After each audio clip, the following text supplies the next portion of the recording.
welcome to another exciting, fantastic, wonderful, glorious episode of Roundtable Live for December 15th, 2017. I'm BaerTaffy, joined by Mathis Games, Rockley Smile, Northern Lion. Welcome, gentlemen. Thank you for joining me again. Hello. Hello. How's it going? It's the geriatric table today, as Mathis has pulled his back like an 80-year-old man, and I have a cold that is going to kill me. So that's it's so hard to turn past 10 degrees without just complete pain. Jesus, that sounds awful. I went to go see my sister and my niece and my nephew, and I picked up my niece out of the car, and I picked her up at a really weird angle or something, and I just pulled my back out. It was good for 2 days, and then this morning at 5 a.m. my cats fought as loud as they possibly could, and I jumped up and I just re-pulled the muscle as I leapt out. You know what? I think we're reaching the age we need to start considering preventative yoga, because we're sitting in these chairs all damn day, dude. We gotta look out for that shit. It's gonna sneak up on you. It's rough, man. It's rough. I'm down. Let's yoga table yoga podcast session. Yeah, why not? Let's switch out Ask Roundtable for 15 minutes of yoga. That'll improve everybody's life. I'm sure. I'm down, dude. Hey, Isn't yoga illegal on Twitch now? is it really? Oh, is it? If you do yoga, you get banned. You can't do yoga for tips or subs. That's okay. Now I'm starting to make the connection. I'm not 100% clear on Twitch rules. Well, because they're not 100% clear on their own rules. So. Yeah. I browse live stream fail, but I don't read the comments. So all I know is that if you lactate, you're going to get banned. I saw that happened. Wait, but you have to lactate on camera, right? Because Yeah. It's not like they're just going to ban any lactators. It has to be visible lactation. But that sounds like BaerTato's new sub-command, lactators. Visible Lactation is the name of my post-rock metal band, so that's a good new thing we got going on. Hey, let's talk about the Game Awards from last week, since we didn't get the chance, since we had Mr. Bennett Foddy on the show.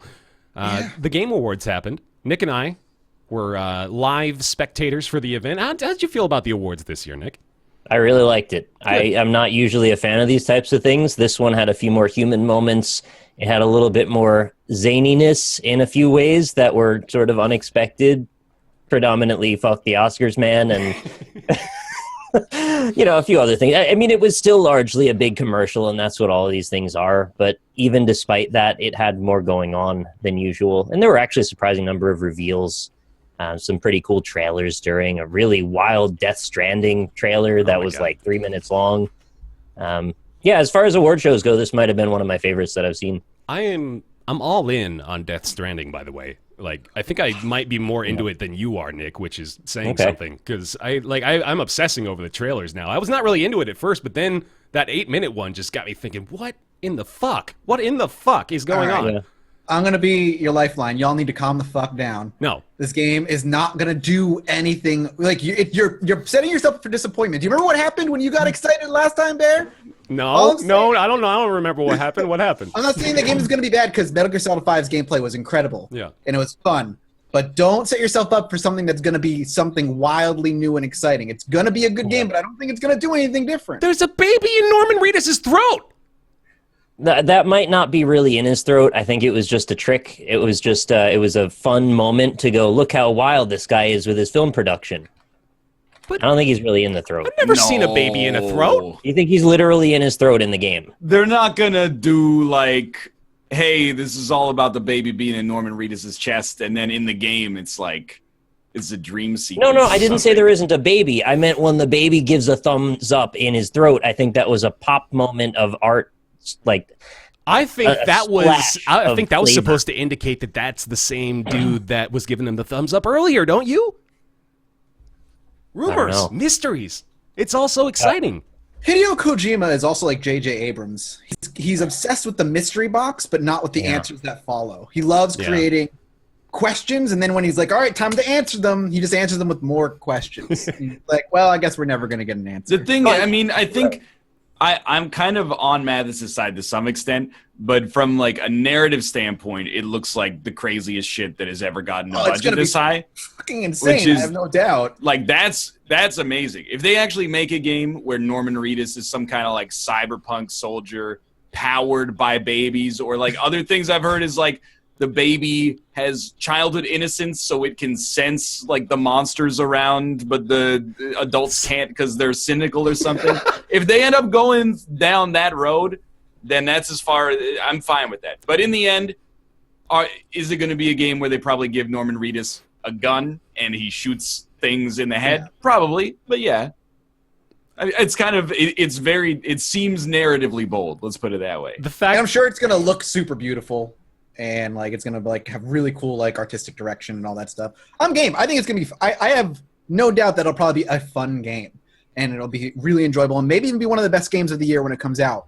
Just y'all temper yourselves a little bit. I'm just saying, man. Like the fact that you're explaining that theory and it seems like one of the more logical ones, despite how out of fucking left field all of that is. It's wild.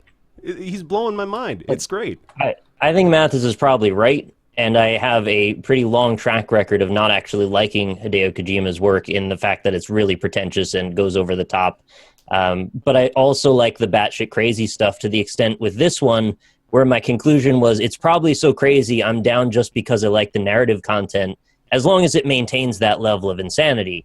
If it's all just misdirection and smoke and mirrors and it all fades away and it's all just like a pretty average, boring, like some kind of corporate military plot thing, which is what he always ends up doing, then yeah, it's probably going to be awful. Well, we know this one has like an environmental subtone to it at least, right? That's what we've been given. It seems like some sort of thing about them being stuck on a weird planet, like with cosmic horror, and that could be amazing. But likely, it's probably not going to be that. I'm just excited at the moment because it's so far out of left field that it seemed like whatever happens, the story is going to be at least mildly interesting. Yeah, I think you can give people a pass. And every E3, I'm the guy who's like, "Oh, most hyped game, dude with a gun shoots an evil corporation's henchman." But you have to give people a pass for being excited about this because it's not just another run-of-the-mill hey, it's a zombie game, but the zombies have crowd physics that mirror fluid dynamics, or it's not. It's hey, it's Uncharted, but the main character is a lady, or and I'm not even ragging on those. Skin. Yeah, well, that would even better. I'm not ragging on those for doing what they do because those games oftentimes turn out amazing. But when they start a trailer and you're like, there's 5 senior citizens levitating in the sky, not saying anything, and then there's a baby inside of this dude's stomach. It's you gotta just be like, okay, I'm gonna see where this takes me because this is just absurd. I'd watch a movie with this content. You know? It would almost be safer in a way because then the narrative wouldn't get muddled by having to put a player in control of it. True. I'm hoping that the next time, though, we see him come out with a trailer or something, we start seeing some gameplay. Yeah. I really want to see what kind of game he's aiming for here. Yeah. And, what we can expect out of it. Is it going to be very MGS5 open world stealth action, or is it going to be something entirely different that we haven't seen him do ever? My guess is it's a probably predominantly stealth third-person action game. Yeah, probably just that. No, I'm with you. I think what worries me the most is that we may still very well be in just the concept phase for this. I don't even know if any of the game is made right now. That's the thing. 2025 release. Right. Yeah. So that's realistically we have no idea when this is coming out. It could very well be a few years down the road still. So it's still will come out before Star Citizen. Probably. Yeah. Let's be real. Anyway, though, a little bit more on the Game Awards. Let's see. So, yeah, just general impressions. I felt it was a lot higher quality this year as well, a lot less cringeworthiness and a lot more, like Nick said, a lot more human moments, which was really refreshing for me. I really like seeing Carol Ruth, I think is her name. I keep forgetting it. But, yeah, that whole presentation was fantastic. And, just a little bit more time maybe spent on the actual awards themselves would be nice, too. But yeah, you were not a fan of they kind of skipped over some of it a little bit, right? Yeah, they kind of mentioned something and then went to commercial. Or they'd be like, yeah, we're going to, just by the way, before we go to commercial, Best RPG goes to this. And you're like, that's a premier award. That's like Best Original Screenplay or something. Right. You're just tossing it out there before you get a Doritos commercial. Right, yeah. There's the top probably 6 categories on the page I feel at least deserve mention on the show, Game of the Year, obviously, and then Best Game Direction. That's a big one. I don't know if they really talked about that all that much. Narrative, I think they gave a little bit of attention to. Then art direction, they gave a nod to Cuphead as well, which kudos to them for that. Was there any other like announcements? I know there was like quote unquote Bloodborne 2 kind of, but we don't know really what it From is. software thing that was From so software stupid. game. It could be Shadow Tower, I think is what they're People are saying. just like, dude, it's like basically From Software's like, hey, we're making a game in case you didn't know, Right. kind of thing. And the Fuck the Oscars guy was there, and that was the guy who was making the Prison Break game, Yeah. right? No Way Out, right? Yeah, That No looks- Way Out. I hope that's going to be fun. That looks like a game I could really get into. In narrative focused, obviously, but Announced Bayonetta 3 and Bayonetta 1 and 2 coming to Switch, which is Right. kind of a big one. that's awesome.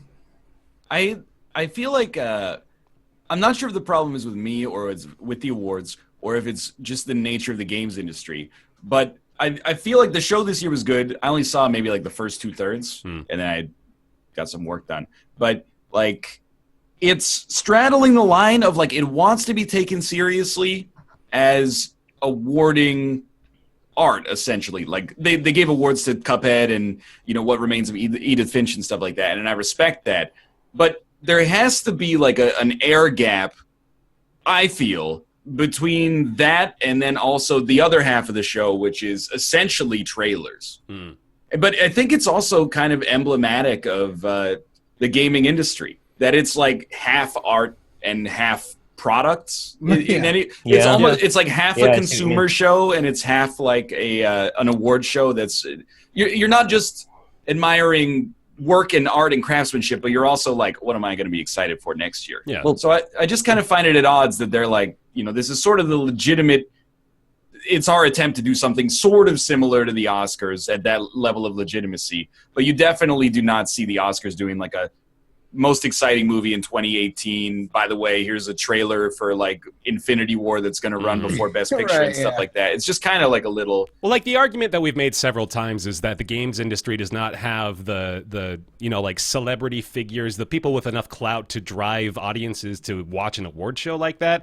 So, we have to kind of balance that out in our own industry just by virtue of, like you said, like including more marketable things and things that people can get hyped up for. I think that's a compromise that we just kind of have to reach as a result of that. There's a lot of audience that are just like immediately bored if they're not finding out about the new shooter and the new zombie game. And I think that in order to get them to even tune into something like this, you kind of have to play ball a little with that. Not to mention, I mean, obviously the industry wants to show those trailers anyway. So it's just kind of a convenient excuse in both directions for people not to tune out. Yeah, and I mean, I guess to be fair, I didn't think about the fact that there's like the AIAS awards, which are taken seriously, but like not broadcasted because they're probably boring as sin for the average person. So I guess maybe it's not really like the Oscars. Maybe it's more like the Teen Choice Awards or the MTV Movie Awards or something like that. It's funny because Jeff Keighley Maybe. wants it to be like the Oscars. Yeah, Then and we get that's fucked the kind of Oscars. that's where I find the issue is like, it's clear like a lot of work goes into the production, but I can't take it as seriously as I do like the Premiere Awards. The Grammys, I guess, are kind of a joke, but like I can't take it as seriously as I take the Oscars with respect to movies because of the fact that it's also 40 to 80% marketing. Like, Yeah. but There's only been like the last few years before this one were much worse as far as that's concerned, I feel, though. Like the show this year only had a couple of egregious examples of really bad marketing, like the eBay stuff, for example. I just muted that because it was so absurd. And then there was there was a few repeat ads as well, and it was kind of funny too. I think they mentioned this on a co-optional, but it was funny to me that they ran ads for competitors, one right after the other. Like you would see a PlayStation VR ad and then immediately see an Oculus Rift ad right away. or like the Warframe stuff, they were like, they aren't ads. These are fan-made trailers that won a contest. They're not ads, even though they contractually mandated at the end of it. It says go to this website to download Warframe for free. It's not an ad. Fans made them. I only recently found this out from actually like listening to the co-op show. That Warframe is still in beta? Oh, is it? Wow. I had no idea. I thought the game's been like out for like 7 fucking years, I think. Does it say that on Steam? I have no idea. I'm curious. Hold on. When I heard that, I was like, wait, what? That game is still considered beta? What is now? That's like the definition of meaningless term. Huh. They were advertising Mixer while live streaming on Twitch. They definitely did that, and that's yeah, hilarious. that's true too. Oh god, Oh, really? great. That's hilarious. I don't see anything about it being in beta on the Steam page, but I don't know. Huh, that's weird. Anyway, sorry, random tangent. Yeah, no. So yeah, like they did brush off quite a few of the major categories, but like you said, best RPG did end up going to Persona 5 over such choices as Divinity: Original Sin 2, Nier Automata, Final Fantasy 15. It was a stacked year for RPGs. Who won it? Persona 5. I can't be mad about that. Mm-mm. I mean, personally, I'd say Divinity 2, but that's just probably personal taste, you know? Yeah. Divinity had a tough time winning anything this year, man. It was going to be like a long shot. Pretty much every category was nominated. I don't know if it even got more than 2 nominations, did it? I have no idea. It's not the Game Awards, but it won PC Gamer's Game of the Year. Oh, okay. And I'm like, that to me, that's like a perfect fit. Yeah. It seems like a game that's really, really good for enthusiasts. Right. And it sold fits super PC Gamer. well. Yeah. Like Sold like over 1 million copies, which is like surprising for that genre. Mm-hmm. even though yeah, wow, that's surprising. I thought it was such a niche game, you wouldn't see sales like that at all. even though we stopped playing it, like my enthusiasm surrounding Divinity is not really dampened. I still think like if that took Game of the Year from any outlet, it's essentially deserved. I'm gonna have to like finish that fucking game. I can't leave that game unfinished, man. Good luck. That's a hell of an ask, man. Yeah, really. I'll just pick it up and play it solo, I guess. There were also a couple more announcements. Soul Calibur 6, which is one that I'm personally quite excited for. Haven't heard anything about that in a while. And there is a new game coming out from the developers of Firewatch, which looks very promising as well. That's right. Although a while off. I think they said 2019, and I don't know that there's any gameplay yet. Still, it looks like a cool there might concept. not be any gameplay when it comes out as well. We'll see. We'll see. Best debut indie game ended up going to Cuphead over Slime Rancher, Mr. Shifty, Hollow Knight, and Golf Story. And I know that was one that we had a contentions I'm surprised with. Mr. Shifty was in there as a nomination. Yeah, how did that happen exactly? Mr. Shifty is that is the one where I was like, it's okay. Like it's not like it's an awful game. What would you like? What would you replace it with though? Hit me with the list again. It's You got Cuphead, Slime Rancher, Hollow Knight, and Golf Story. It's Yeah. tough to think off the top of your head of like a Debut, yeah, that's tough. But- Mr. Shifty. Though. I'm trying to That's think. a weird choice. Player man. Unknown's Battleground. Oh god.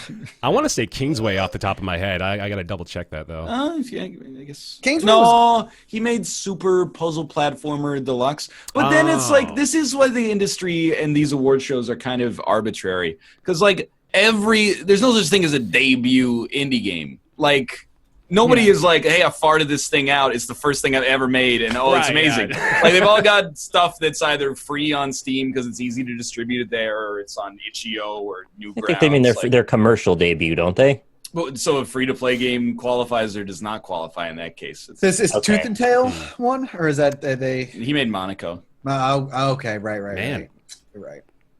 That's just a Stardew Valley. Yeah. That's 2016. Stardew though, Valley isn't was from 2016. it? Yeah. Fuck. You're right. Okay. Dead Well, It came out on Cells? consoles this year, though, so I get it. Dead Cells Didn't come out. didn't come out. I guess. Yeah, that's true.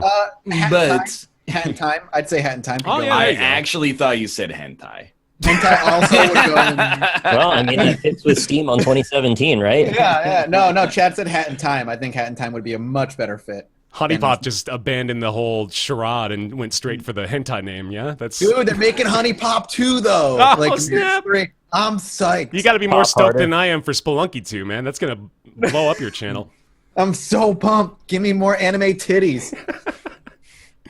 I hate And that then expression.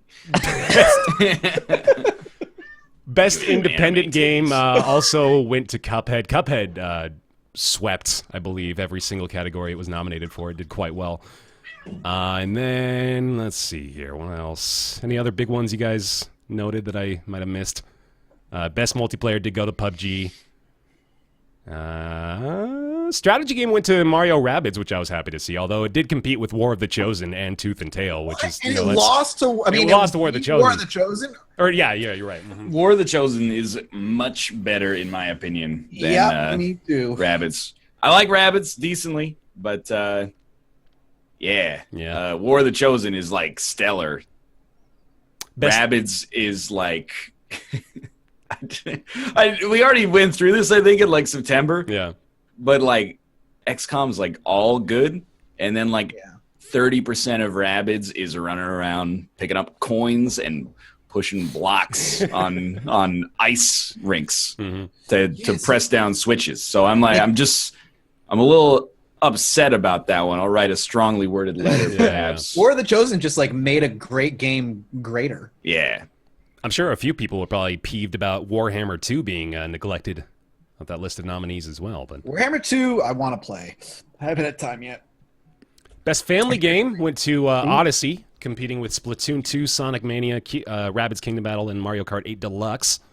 Can't complain. Mario Kart 8 would be my other choice if Odyssey didn't win it. What is a family game? Is it a game you play with your family, or a game that like 7-year-olds and 70-year-olds can enjoy? The win condition isn't cut someone's head off, I think. It's E for everyone. It's best E-rated game? For the best game appropriate for family play, irrespective of genre or platform. But I'm kind of assuming that it has to have like a multiplayer facet to it as well. I feel like they're creating just like genres to pad the runtime. Well, they don't need to do that. They're not like putting any of the awards content into the actual show. That's true. Yeah, they're like, oh, this one won.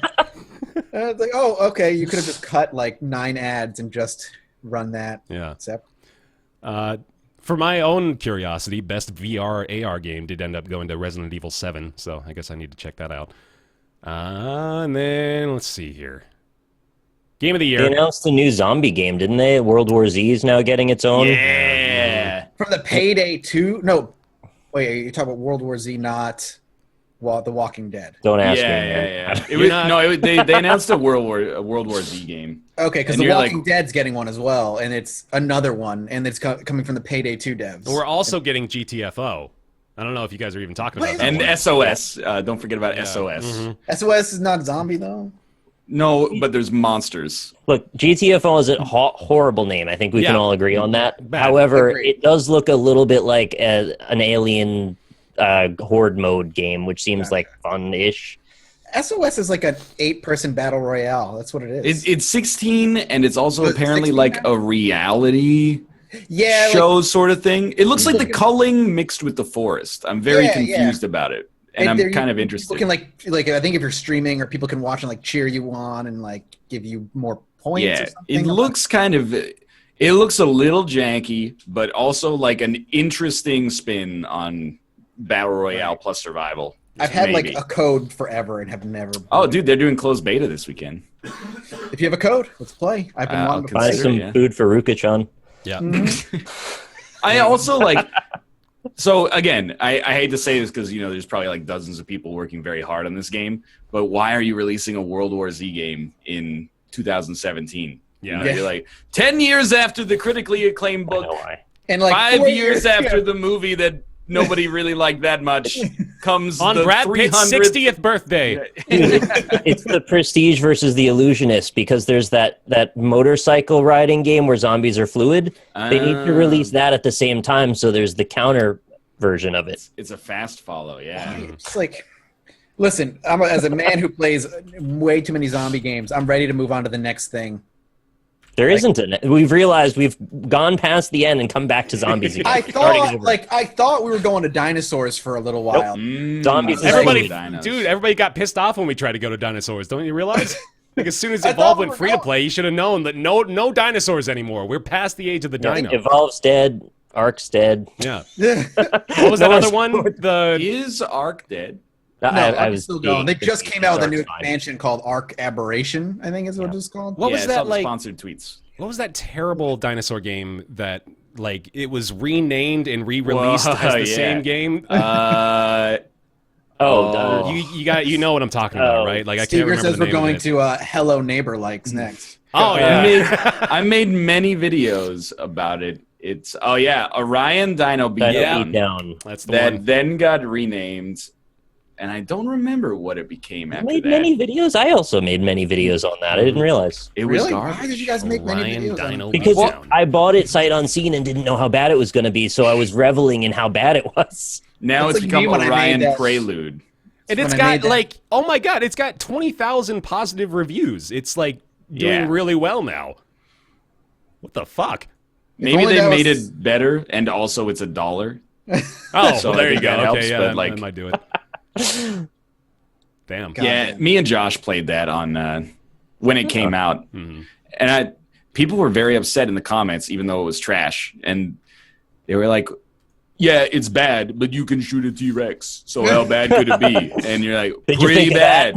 I was like the people that I did that freaking game that eventually just died. That angry zombie game from those Right, the Dead Linger, yeah. Yeah. That was like, when I first covered that, people were pissed that I was shitting on it. And That game lingers. I don't want to call it out necessarily, because I think you're going to play it, Mathis. But there are probably. people... I think you might play it like this weekend. But there's a game that just came out on Early Access that was announced at the Game Awards. And the people on Steam and the reviews, it has like 70-something on Steam or 60-something on Steam.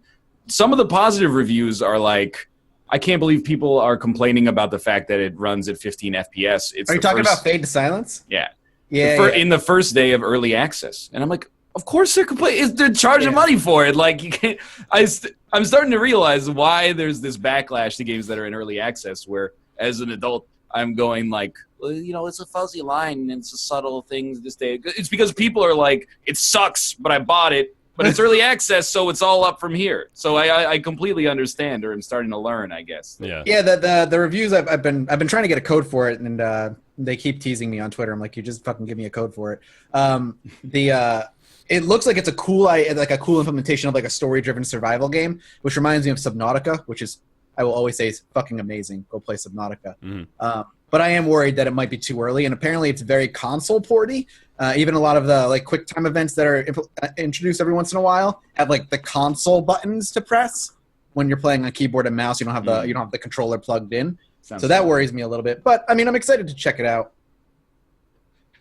And then a couple others. Best score music went to Nier Automata, which I hadn't actually listened to a lot of that soundtrack until after they gave them the award, and I agree with that choice, because wow, that's a good soundtrack.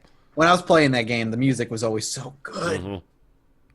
I was very happy to see that. We will not continue. I got now the song in my head.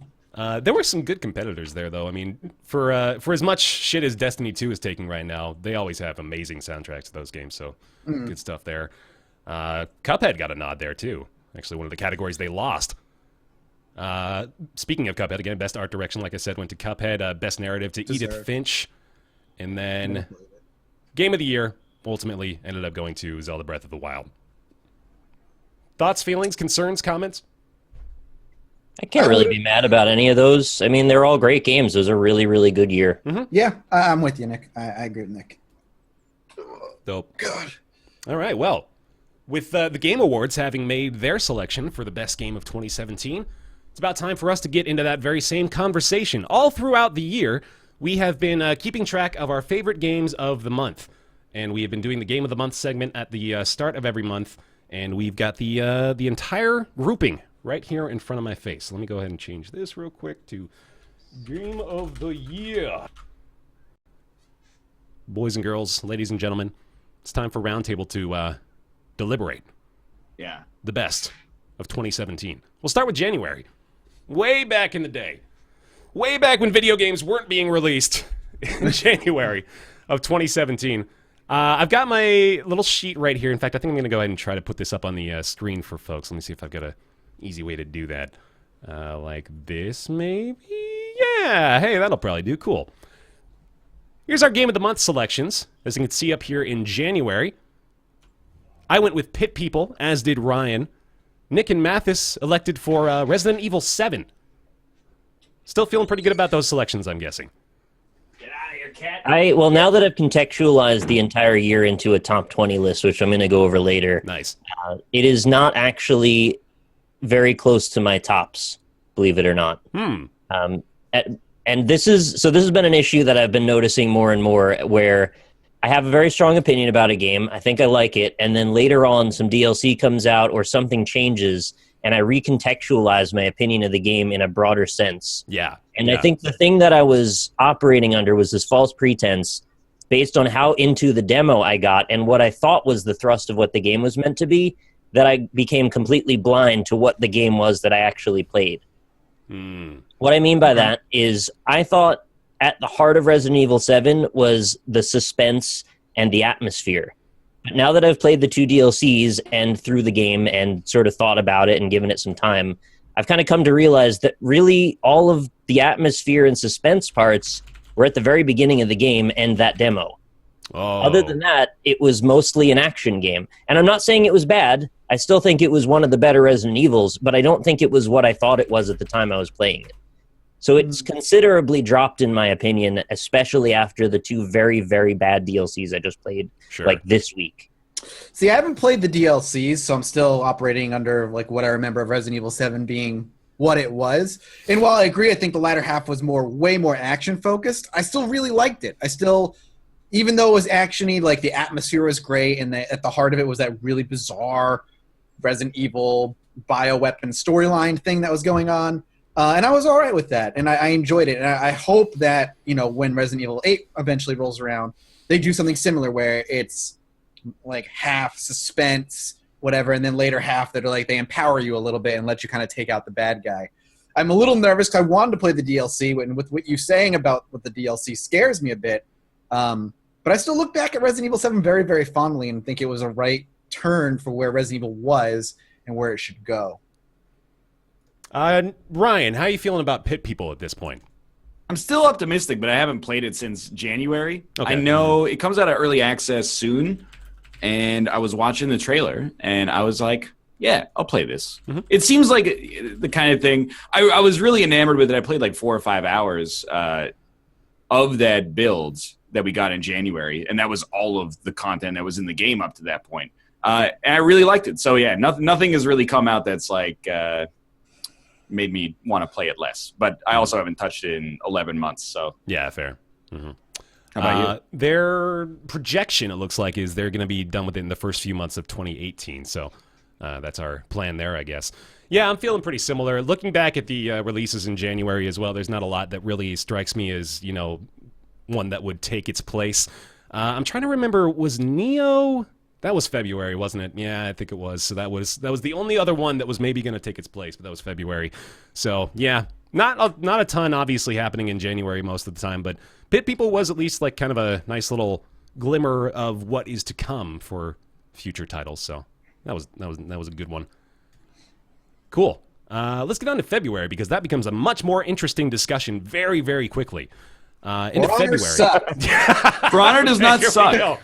Start For Honor's okay. Mathis with the Game of the Month selection of For Honor for February. It doesn't suck. No, you're right. No, you're right. I'm playing up my Mathis as an asshole character. Yeah.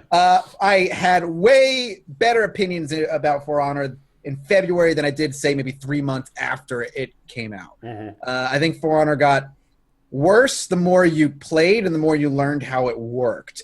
You realize there was at least a significant balance problem. There was some weird focus on that 4v4 MOBA style play mode that they really wanted to push, and they kept trying to push that. And what I was hoping they would do was go more the Rainbow Six Siege kind of style, where they maintain balance and kind of really focus on the fighting game aspect of the game while introducing new classes and stuff, which I know they did, but really keep a focus on balance and stuff, and they didn't. And the game kind of just became forgotten to time with a very, I'm assuming, niche fanatic group. And nothing really personifies what For Honor became than that weird esports competition where they invited streamers and like professional players, and all the streamers just got knocked out in round one. They matched it, like they put the bracket in such a way that all the streamers would immediately be knocked out, right? Like they very deliberately did it, which is hilarious. Yeah, and then they used the streamers for their viewers, and then all the good players went to win prize money. It's ridiculous. It's like, but I agree. I haven't played For Honor since probably like maybe April, so it's been a long time. It has died for a while. Yeah. Very, very low player counts relative to launch, obviously. All I'm going to say is that I think it still has a chance to come back. And I think Ubisoft they're doing the only things they can do to try to do it. They're doing the Rainbow Six Siege model of, we're going to release seasons, and now, like, starting this weekend, they're doing dedicated servers. So one of the main complaints was that all the servers in For Honor were P2P, which you might think is like irrelevant, except for the fact that if the person who's hosting the game gets angry and like Alt F4s, then everybody has to migrate server. Mm-hmm. And then someone goes, oh, it's 3v2 now, so I'm going to Alt F4. Then you have to migrate server. Like, it was genuinely a mess. So I think They're definitely. I'm hoping that they're at the lowest they can get. You know, I am not optimistic that they're going to bring it back necessarily, but if there's anything that could bring it back, a commitment to new content, and then just showing the player base that, hey, we're not going to abandon this just because it's been like a rough year, essentially, is good. So I think there's a chance it could come back. Moreover, I resist the notion that because the game is bad now, it was a bad choice in February. I played like 50 or 60 hours of For Honor over the course of like a month or 2 months. So I'm not going to say that, you know, if I had known then what I know now, I might have made a different choice. But, you know, at the time, that was the game that pretty much dominated my casual playing experience over those months. So I will stand by that. Fair enough. Yeah, I'm with you. I would love, I know probably not going to happen, but I think we said it when the game even came out, that the core mechanics in the game are great, and it's a really cool take on a fighting game. And I would love to see a sequel, more or less, stripping away the nonsense MOBA-style stuff and focus more heavily on the fighting stuff. That's my personal wish. Nick, you ended up going with, to no one's surprise, I'm sure, Hollow Knight for February. Yeah. Not sure what to say about it other than I stand behind that choice. That's definitely the only choice that was obvious to me and still is. Not that Horizon Zero Dawn isn't also a fantastic game, but comparatively, I definitely preferred Hollow Knight. Mm-hmm. I'm actually struggling here. Retrospectively, I wonder whether or not I actually enjoyed Horizon more than I enjoyed Hollow Knight.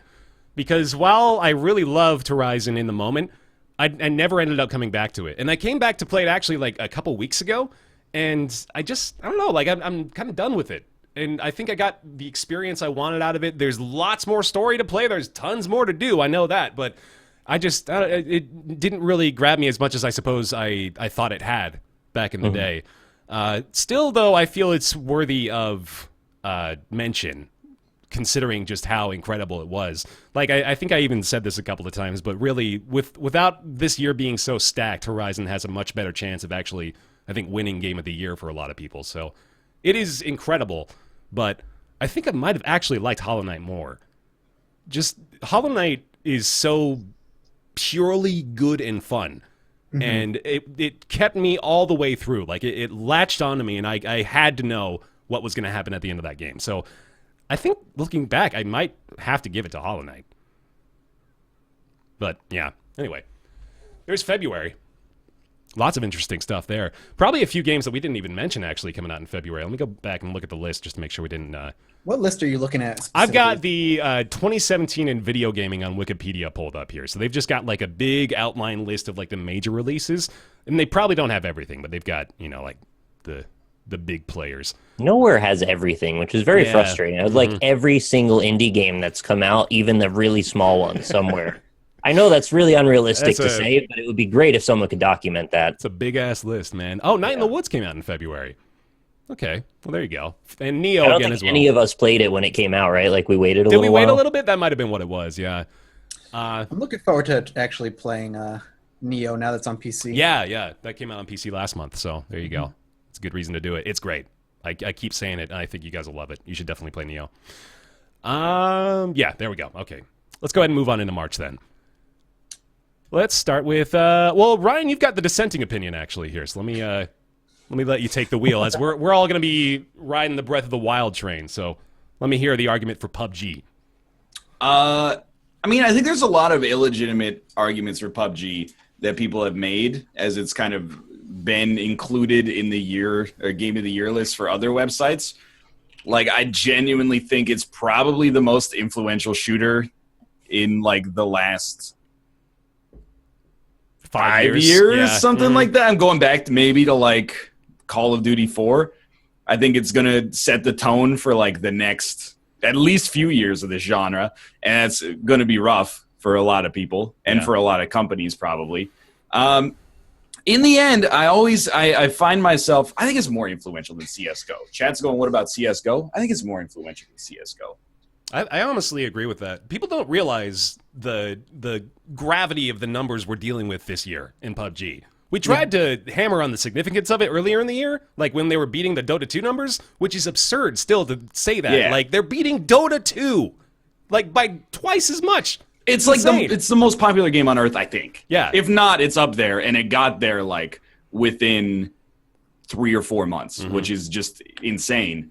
Beyond that, I always just have to point out that I give a lot of weight to the fact that I put 410 hours or something into this game.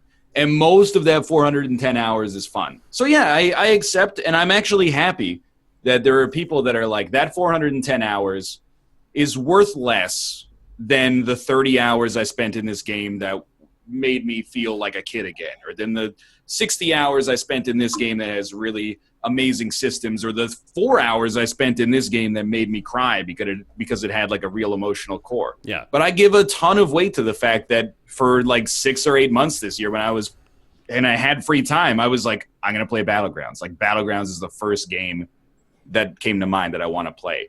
And even though there's objective arguments against it, and the more I play, the more I'm like, my God, like, some of the decisions that this company makes with respect to PR and development and all that, I'm like, this is It's just crazy, man. boneheaded. But Because I agree with you. As much as I am not a mega fan of PUBG, I enjoy it, and I definitely respect what it has done, and I'm excited to see what the next 2 to 3 years are in this genre going to go, with other companies like diving into seeing like there's a lot of money to be made here. I don't understand what's his name? Is his name Brendan, player unknown himself? Yeah, Brendan. I don't understand his mentality.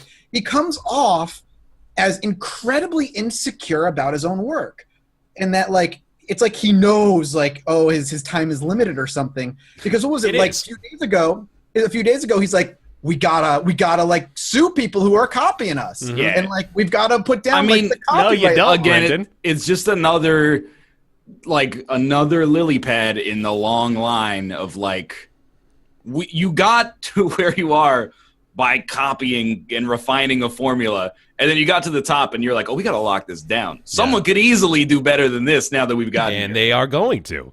Yeah, they are going. And I'm excited for that day. Mm-hmm. Even still, though, like, I am annoyed, but willing to be the dude who will fortify his position on PUBG being one of the best games of the year. Yeah. Even throwing out the fact that it's going to have an incredible, like, cratering impact on the genre, you know, even ignoring the fact that millions and millions of people have spent hundreds of hours playing it. I think it's just a really good game, to be honest, and I have fun playing it. And it's fun. Nothing against. I'm not saying that experience is worth more than I cried when Link rescued Zelda. And I know I'm being needlessly dismissive to Breath of the Wild by saying that. I'm not saying it's worth more. All I'm saying is that there's room for both. Yeah, in my opinion. No, I'm with you, man. Yeah, remember PUBG invented the circle. I have already gotten out in front of this argument. It is derivative. Yeah. Unlike the 19th main series Zelda game, which is completely unique in all aspects. If we're going to go to Zelda now, that's the thing. I'm actually going to probably get shit on for this, but given time and space and having actually played through and beaten Zelda, I walk away from Zelda way less impressed than I was when I first played it. Okay. I would actually replace that Breath of the Wild with Nier Automata. Oh, yeah. By a pretty wide margin. I think Zelda's a great game. I really enjoyed it. But the more I looked at it and the more I played it and put a few dozen more hours into it, the more I saw it and I was like, I don't understand. You know, every review came out in video review form and everything. It's like, we are saying this with not nostalgia goggles and not Zelda goggles. This is one of the greatest games ever made. And now I step, X number of months later, I'm like, no, you guys are kind of sitting there with like Zelda glasses on, because the game doesn't do anything phenomenal, and some of its mechanics and some of its systems are downright infuriating. The weapon degradation system, for one, just immediately comes to mind. What it does great is just the complete freedom that you have to go just fight Ganon 10 minutes into the game if that's what you want to do, if you know how to do it. And it gives you all the freedom to explore and climb anything, which is great. I consider that phenomenal, don't you? That it's that open? I consider the fact that they took that liberty of allowing the player to like climb anything, go anywhere almost. Like that's pretty cool. Yeah, that's super cool. I agree, but there's nothing to find is the problem. Like you can explore a ton of stuff, but Yeah, you can seeds. find but that's like it's you can climb the highest mountain at the top is going to have a chest with an opal in it. Like, Yeah. There's no reward there. So other than breathtaking vistas, which great, the game looks great, I'll give you that. But outside of that, there's nothing at the end of that road, and that kind of took me away from that 8 or 9 that I was like, willing to give it back then, and I'm more on like a 6 or 7 at this point. Think it's good. Don't think it's nearly as good as I thought it was when it first came out. We were so impressed by the visuals and the balls that it took for them to kind of undermine the traditional Zelda formula that I think we just kind of forgot that it was superficial. I mean, I don't disagree with everything Mathis just said, but having never played many of the Zeldas before, I still like love this game. Like I had a lot of fun playing it, and I agree with the sentiment that the more you play, the less interesting it gets, which I think is also part of the reason maybe why they let you fight Ganon basically whenever, because maybe they got the idea that, some people want to end, like 15 hours in, and that's fine. But it's still just a very new experience to me. I want to give them, I feel like we're not giving them nearly enough credit for the fact that you can explore so freely. Like, I've never been able to do that in a game before. Like, climb up every wall, go anywhere, at any angle. It's crazy. What are the Spider-Man 2 on the consequences of PS2 could let you do that. Well, yeah, sure, but not in, the same context. You know what I mean? Like, he had, some place settings that you could go through in the city, but, this is a big open world. And all the shrines are just sort of arbitrarily thrown all over the landscape, though it's not like there's really much consequence to where things are. So yeah, you can explore, but it doesn't really mean all that much to go wherever you go. And yeah, you'll find seeds everywhere, but there's 1,000 of those. I think, Nintendo seems to have the mindset that there doesn't necessarily have to be a reward, that the journey in itself is typically the reward.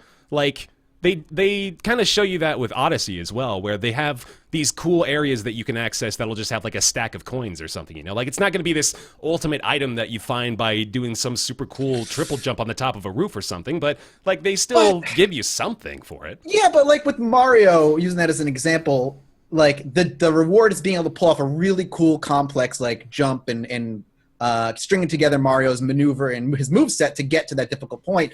Link doesn't have that. He just has a stamina. Yeah, he does, though. It's also level design is the other thing. Zelda isn't really a consequence of level design outside of the dungeons. It's mostly a free-form, organic, just mesh that you walk around in. It doesn't really matter if you go up this mountain to get to the other mountain or go around it. It's not like there's really... I mean, there is a specific path you could take, but you can literally just walk and climb anywhere. So there's nothing to be clever, really, about that. That's a fair point. When you remove all the barriers, there's not a lot to really impede you, I guess. So it's not like you're accomplishing much. Yeah, I don't know. I don't want to be so lukewarm on it because I still feel like I love the game. Do you guys you don't feel like you enjoyed it nearly as much now? No, I walk away from that feeling lukewarm on the game now that I kind of step away from the experience, having experienced the game and seeing everything that it's had. The game just doesn't reward you for what it puts before you. And the gameplay mechanics themselves, the fighting is fun, but not deep enough. The weapon degradation system is infuriating. The inventory management is bizarrely clunky. And the Korok seed gathering is fucking pointless at a certain point. And the reward for collecting all 900 or whatever Korok seeds is literally you spit in your face. It's stupid. What does it go congratulations, you've done it? It gives you a golden poop. I didn't know that. Poop? Yep, he gives you he gives you a golden turd that looks like the seed. That's what do you amazing. do with it? Nothing. It does nothing. It's what? It does nothing. It's an inventory item? Exactly. It doesn't do anything. You just get it. You just get it. Congratulations. Okay. Zelda Breath of the Wild, everybody. That's March game of the month. Let's go to April. I'll start. Because I had Persona 5, and I love Persona 5. One of my favorite games of the year, easily. Probably still in contention for me for Game of the Year. I haven't played like an RPG like this all the way through in a long time, and I don't know what it was about Persona that got me to do it, but it certainly did. It has very interesting, tried-and-true RPG mechanics while also introducing some new things. And the fans of the Persona series, I'm sure, will be very familiar with these systems already, but they were new to me, so it was fun to discover how all these things worked. And then just the story was very interesting, actually. I think they handled kind of sensitive subject matter in a very mature way, which was cool to see with like a group of high school kids, So that was really impressive to me. And overall, it's just like it's a 10 out of 10. It's just got art direction. The soundtrack is fucking insanely good. The gameplay, like it's very well paced. I think, like, even though it's a 100+ hour RPG, like it just keeps you going. It's just at a nice, jovial, trot along, see what's next kind of thing, and I just love it, man. Persona 5, highly recommended. Mathis had Yooka-Laylee.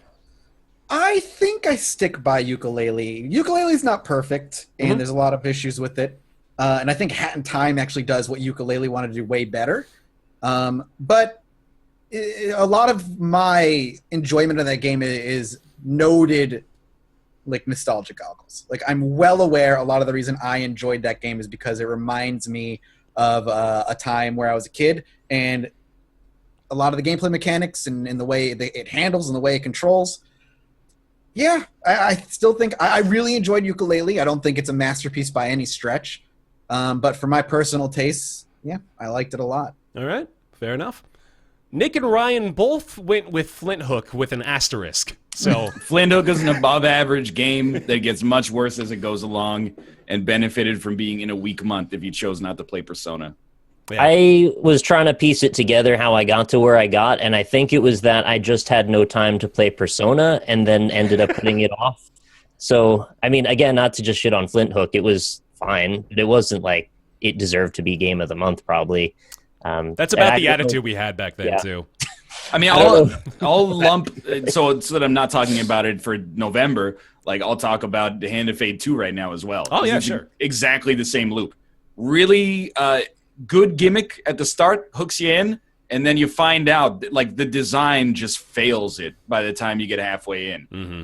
Hand of Fate 2, worst part is the combat. Last third of that game is like 80% combat. The last mission is 100% combat. Oh. A decision that is mind-boggling. That's really weird. In many ways. Flint Hook, the same thing. Hey, there's beat these 3 bosses. That was really fun. The 4th boss is beat all 3 bosses in a row. Yeah. That's just like, it's Not just fun. kind of not the way that should work. I was going to say, it's the thing that game is weakest at. Yeah. Why would they make that the focus at the end? Flint Hook's movement and combat is a lot of fun, and I think that if they had done a good job of making, like, I'm not a game designer in the end, but like if you could make a procedurally generated game that has kind of an Isaac loop at the risk of making myself look like a caricature, instead of just like, well, if you beat this, then you're done, and you never have to touch it again.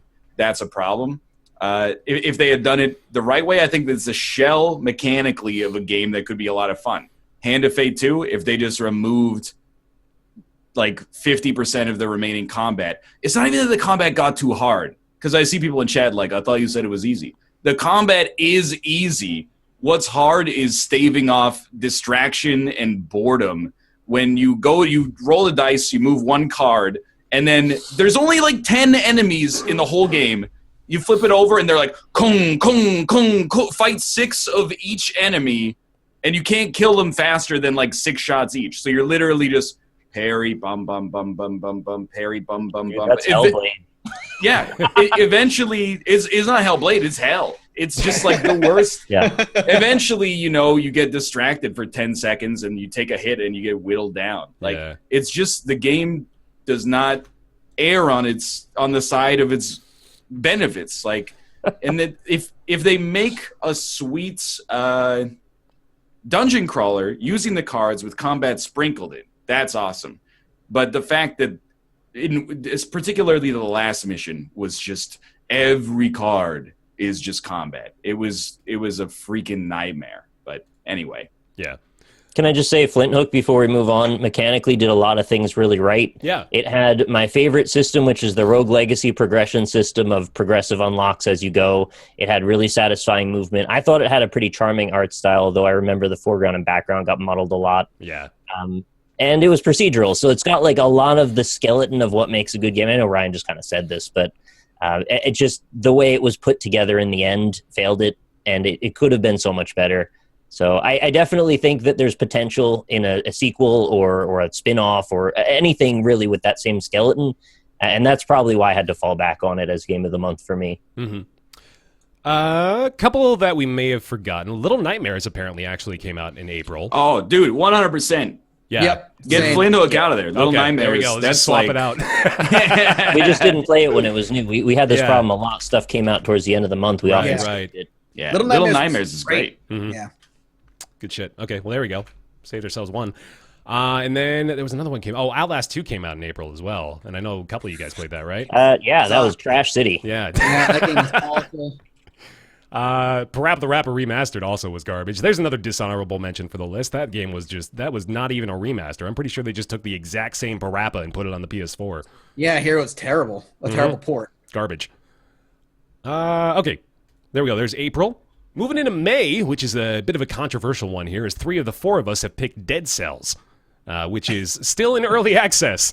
So it's an interesting choice. However, Mathis did go with Prey. So let me hear about that, Mathis. I 1,000 times stand behind that decision. I know there are some people who don't like Prey very much, but Prey was basically System Shock 3 to me. The way it played, the way it was laid out, the ability to solve every level in your own way, one of like 10 different ways. The story was really cool. Man, Prey was fantastic. And it had a few optimization issues on PC at launch, but they were hammered out. And the game ran really well after a couple of weeks, which I shouldn't be the case. The game should run well right at start, but Yeah. whatever. Man, Prey is great. I 1,000 times recommend people to go play Prey, especially if you like System Shock 2. Like that, it's that kind of storyline. It's that kind of role play shooter game. It's so good.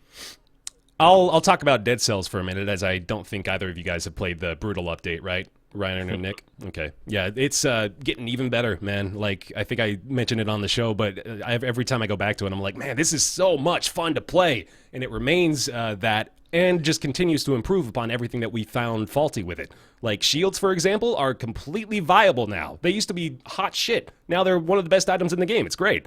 And there's a lot more variety. There's a few more enemy types. Like, they're doing everything that we want them to do and just making the game better and better and just building more on top of it. So, really excited for Dead Cells. I'm looking forward to the full release of that.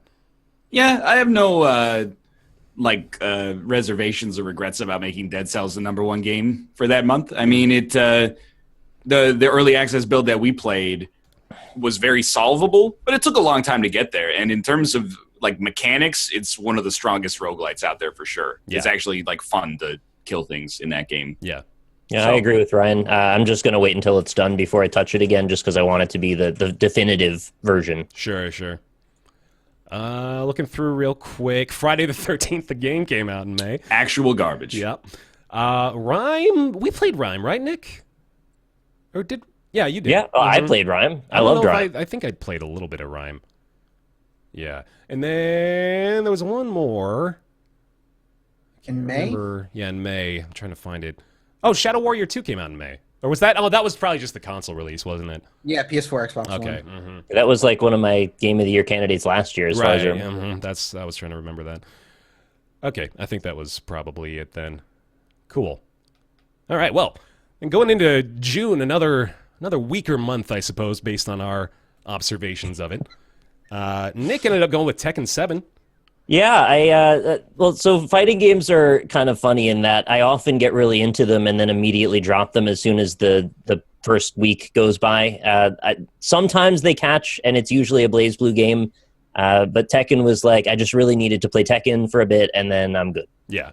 And that's what happened. Is that about how long it takes for the meta to develop, and then all of a sudden you fall out of it? Well, so the thing is, I have to get to the point where I like it enough to want to play online, and I never developed a character I liked enough to want to play online. Sure. And then if I don't get out ahead of it, then I get beaten down every time I play online. So it's just one way or the other, I end up dropping it most of the time. But I don't have any problem with me picking that, though. Mhm. Tekken 7's quite good. I definitely still recommend it.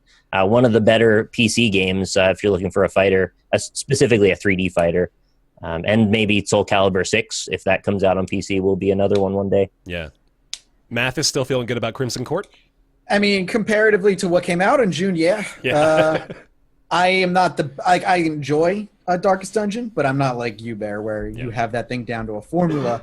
So it beat my ass over and over and over again with like the blood infection and all that stuff. Got to a point where I was like, I'm not willing to invest another 6 episodes to clear out my party and re-level up all the people who are level 1 because everybody else is too infected to use. I didn't have that much of a problem with that, to be honest. That was like the horror story that everybody was telling me is like, oh my god, everybody's infected and there's nothing I can do. But I usually found myself like eventually I'd be able to clear everything out. Like it just kind of progressed at a good pace for me to where I never felt handicapped by that. But I understand the plight still. I was very impressed. Although, admittedly, I have the world's largest bias when it comes to the Crimson Court, so I'm just going to go ahead and introduce that caveat. Ryan didn't make a choice. So, what do you think? I mean, I just looked through like many lists, Yeah, and like of stuff that came out in June. I don't know if I played any new games in June. You might not have. Yeah, I think that was kind of like. Princess Maker come out in June? Did what? Princess Maker? I mean, it came out maybe June 1993. Well, on Steam. On Steam. I don't know. I wouldn't give it the credit to be Game of the Month. I'm not gonna award a Game of the Month. I'm not gonna give a Game of the Month by default. That's foolish. June was the month of ARMS and the Crash Bandicoot Insane Trilogy. That's what everybody was playing that month. I should have played ARMS. I was thinking about playing ARMS, but then I didn't. And then Crash Bandicoot, I was like, I already knocked it out when I was 10. Right. I don't need to. Right. Yeah. I don't need to play them again. Yeah. Not a lot else really came out in June though. It was a very dry month. It's a big PUBG recording month, I think, is what it was. The other thing is that, like, from the stuff that was picked, I don't think I would have. I would have. It would have been a Flint Hook month. I think I probably would have ended up picking by default. I think. Yeah. Maybe Crimson Court, but like I don't know that game. Maybe one day I'll return to Darkest Dungeon, but we'll see. Don't give chat that hope. July is a very interesting one. Ryan, why don't you talk about Pyre? Yeah, Pyre is probably the weakest of the 3 games that Supergiant has made, but still really interesting. A hybrid of like rugby or handball combined with a narrative graphic novel.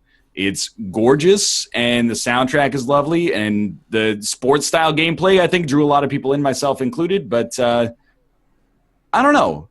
I leave the year feeling uncompelled to ever finish it, is the other thing. Sure. I don't think I ever really had an aspersion or an ambition, I guess I should say, to finish it in the first place, but I just kind of find myself being like, yeah, it was great, but I don't know if I'll ever actually...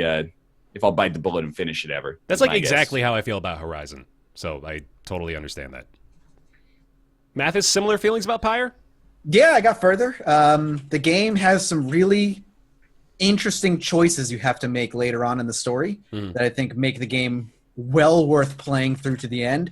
But I echo everything else Ryan said. The gameplay is great. It's gorgeous, and the soundtrack is phenomenal.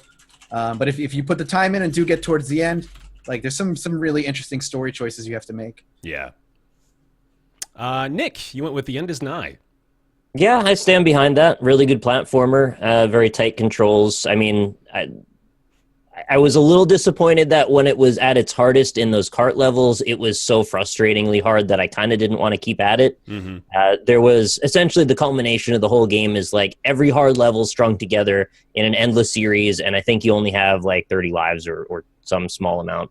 Right. Do you remember the exact specifics on that? It might have been like as many as you had collected up to that point, right? Because I think it had to do with the tumors. The future world is like that, but are the carts like that? Yeah. No, you're right. I think the cartridges were like a very limited supply. Yeah. So the idea is you're supposed to go through the carts a million times, get really, really good at them, and then do them all as a gauntlet.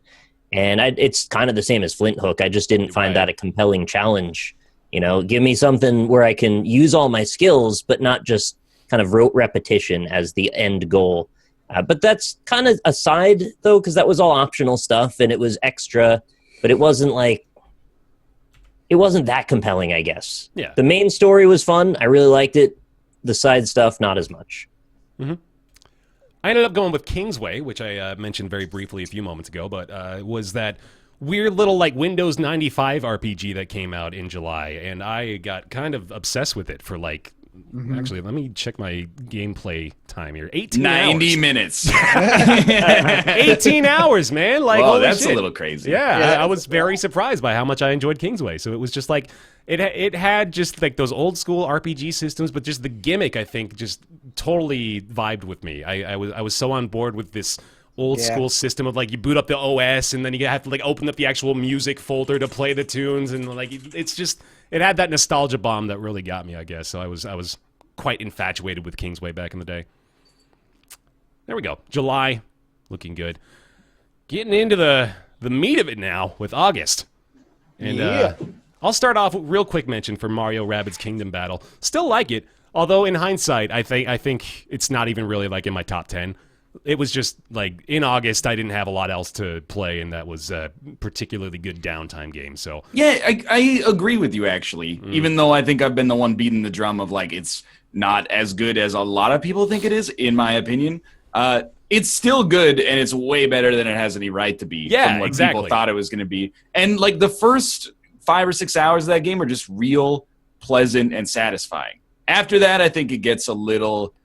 I mean, if I'm being honest, it drags, and I found it a little frustrating. That could be my own personal, mental problems. Who knows? Yeah.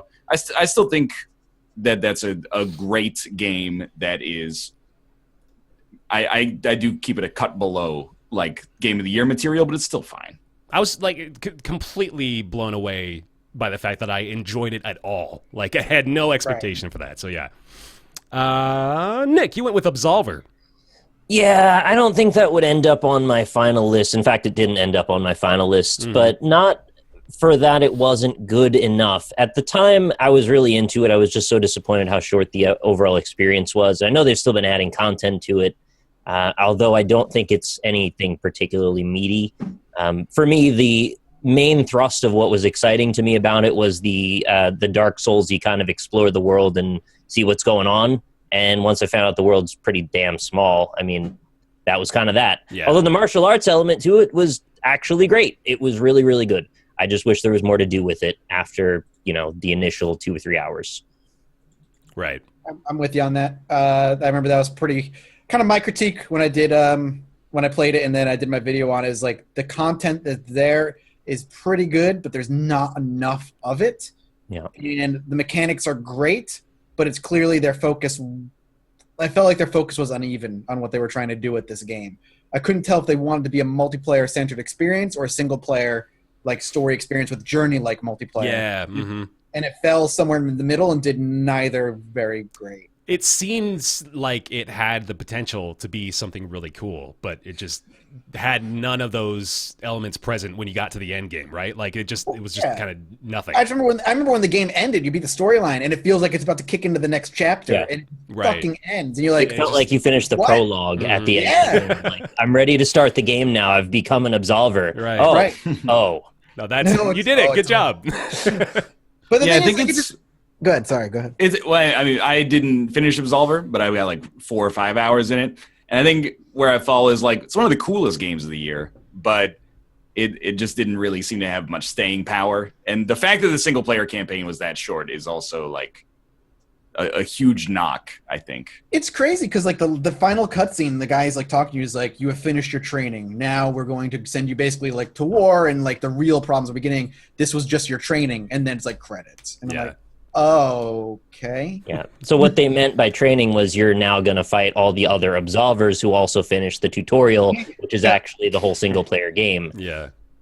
So, yeah, lame, unfortunately, but has so much potential. If they make a sequel and they use the same fighting mechanics as the skeleton for that, it could be fantastic. I agree. Mathis, you went with War of the Chosen, the XCOM 2 DLC. 100% stick by that choice. The game was, it might as well have been like, they weren't lying. Like, this was almost XCOM 3. You can see it. Like, the game is incredible. It had so much depth to it, new story narratives, and a weird kind of nemesis system with the Chosen involved in how they adapt and react to you every time they encounter you. It adds a little bit of difficulty because they could show up if you're in their territory, making what could be a really easy mission immediately very difficult. It's great. It's superb. I loved it. Mm-hmm. And West of Loathing from Ryan. Yeah, I hadn't played War of the Chosen at the time. If in retrospect, it would be a toss-up, I think. But I think they're both they've stood the test of time. Mathis is right that War of the Chosen is like an outrageously good expansion that definitely it takes a lot, I think, for an expansion or add-on to be like, yeah, I'll go through the 40 hours of playing this campaign again. But it really does do a good job of enriching and deepening the experience to the point that it feels like there's enough new stuff that you're always kind of experiencing something that you've never seen before. So I think they did a really good job with that. If it didn't have the bug where you get the lost on every single mission forever until you go through this arbitrary, like, arcane ritual to fix the bug, then that would be fine. And it is still a little... I had some crashes, but, like, life goes on. Yeah. That's XCOM 2, unfortunately. Yeah. Then it would have been even better. But it was still a must-buy if you love XCOM. And then the second thing is that West of Loathing is still really good. It's just a really fun game to play with smart, sharp writing, which is the principal strength of it. The third act of it is pretty bad, and it really just sort of peters out instead of ending with any kind of resolution or a nice wrap-up. But even still, it was a wonderful experience, and I feel like this is the kind of game that is like a slow burn. Like, it's not going to ever explode like PUBG, of course, but it's the kind of game where if it's ever on sale for like 50, 75% off, 10 years down the road, people are still going to be like, you should really pick up West of Loathing. Like, it's just a fun experience. Mm-hmm. It really, really clever, well made. Genuinely funny, too. Yes, legitimately. West of Loathing gets an honorable mention for me that month, too. It was a great time. Let's get into September. Nick had Hob. Yeah, I still stand behind that. Hob's a really cool little puzzly, platformy, actiony kind of Zelda-style game. It was such a great moment that Runic Games made a new game, and then it was immediately contrast with the awful realization that they were closed. It was such that is the defining thing that I'm going to have now in my head about Hob. Like, I really liked the game, and then they immediately closed afterwards. It's like, so sad. Yeah, that sucks. It's a bummer. I completely forgot about that before bringing it up. That's a shame. Divinity Original Sin 2, chosen by both Mathis and Ryan. Yep, easiest standby, like, of all time. Mm-hmm. I use the word for XCOM 2 War of the Chosen as well, but it's like an amazingly rich, detailed experience. You can solve quests in like 100 different ways, and it's really a game that you could talk about it for like hours, but they do an amazing job of just being like, hey, you're the player, solve this problem however you want. Like, there's no wrong way to solve it, most quests, at least. Oh, you don't want to solve them? I mean, you can just kill them. You can just kill the quest giver if you want, and then eventually move on to the next section. So definitely Divinity Original Sin 2, I think, is an easy Game of the Year candidate. I went with Cuphead, and Cuphead straight up blew me away. I wasn't even really excited for Cuphead, and then I played it, and I was like, this is the best version of this game it could possibly have been. Like, it nailed it. The art direction was fantastic, the soundtrack was so good, the gameplay was really tight, very responsive, and I was surprised by that, honestly. I didn't expect it to even be, like, a highlight of the game, but the controls were really good. Cuphead was phenomenal. I really liked it. Thought, and I think I've said it on the podcast before, I thought that Cuphead was going to be pretty average or even below average. Mm-hmm. I remember having conversations where the article came out that was like, yeah, we like remortgaged our houses to fund the development of this game. I was like, you definitely shouldn't do that because you're making an action platformer in 2017. Like, I get that it looks good, but I don't think it's going to be that level of a success. So the fact that they delivered above and beyond the gimmick of the old school animation, I think is amazing. Like, I would definitely, like in August, it would be a toss-up for me between Divinity and Cuphead. I think Cuphead is that good. Yeah. Other contenders for September, include, just making sure these aren't exclusive releases. I think SteamWorld Dig 2 did release in September as well. That sounds right, which was also quite good. Had a pretty good time with that. Then let's see. Oh, Samus Returns actually came out on the 3DS that month as well. Forgot about that. What ended up being the consensus on Samus Returns? It's like fine. I played maybe 3 hours of it, and I'm like, I don't even care if I really finish it or not. Like, I might play it a little bit on the plane, but I'm not like driven to keep playing it. Yeah. It's just fine. It's pretty forgettable. Fair enough. Better than bad. I mean, it's not bad. Mm-hmm. Golf Story came out on the Switch that month as well. Also a great game. Mm-hmm. Yeah, very pleasant. Mm-hmm. Okay, well, that is going to take us into October, and then we'll have to elongate the discussions a little bit as we have yet to actually select our November and December games of the month. So we'll be doing that on the fly here. But for October, the last one that we already had ready for us, Super Mario Odyssey was my choice as well as Nick's. Austin chose for you, Mathis, but I I'd like to will hear your stand by choice his here. choice, actually. All right, good. I adore Odyssey. I fucking love that game. It is so good.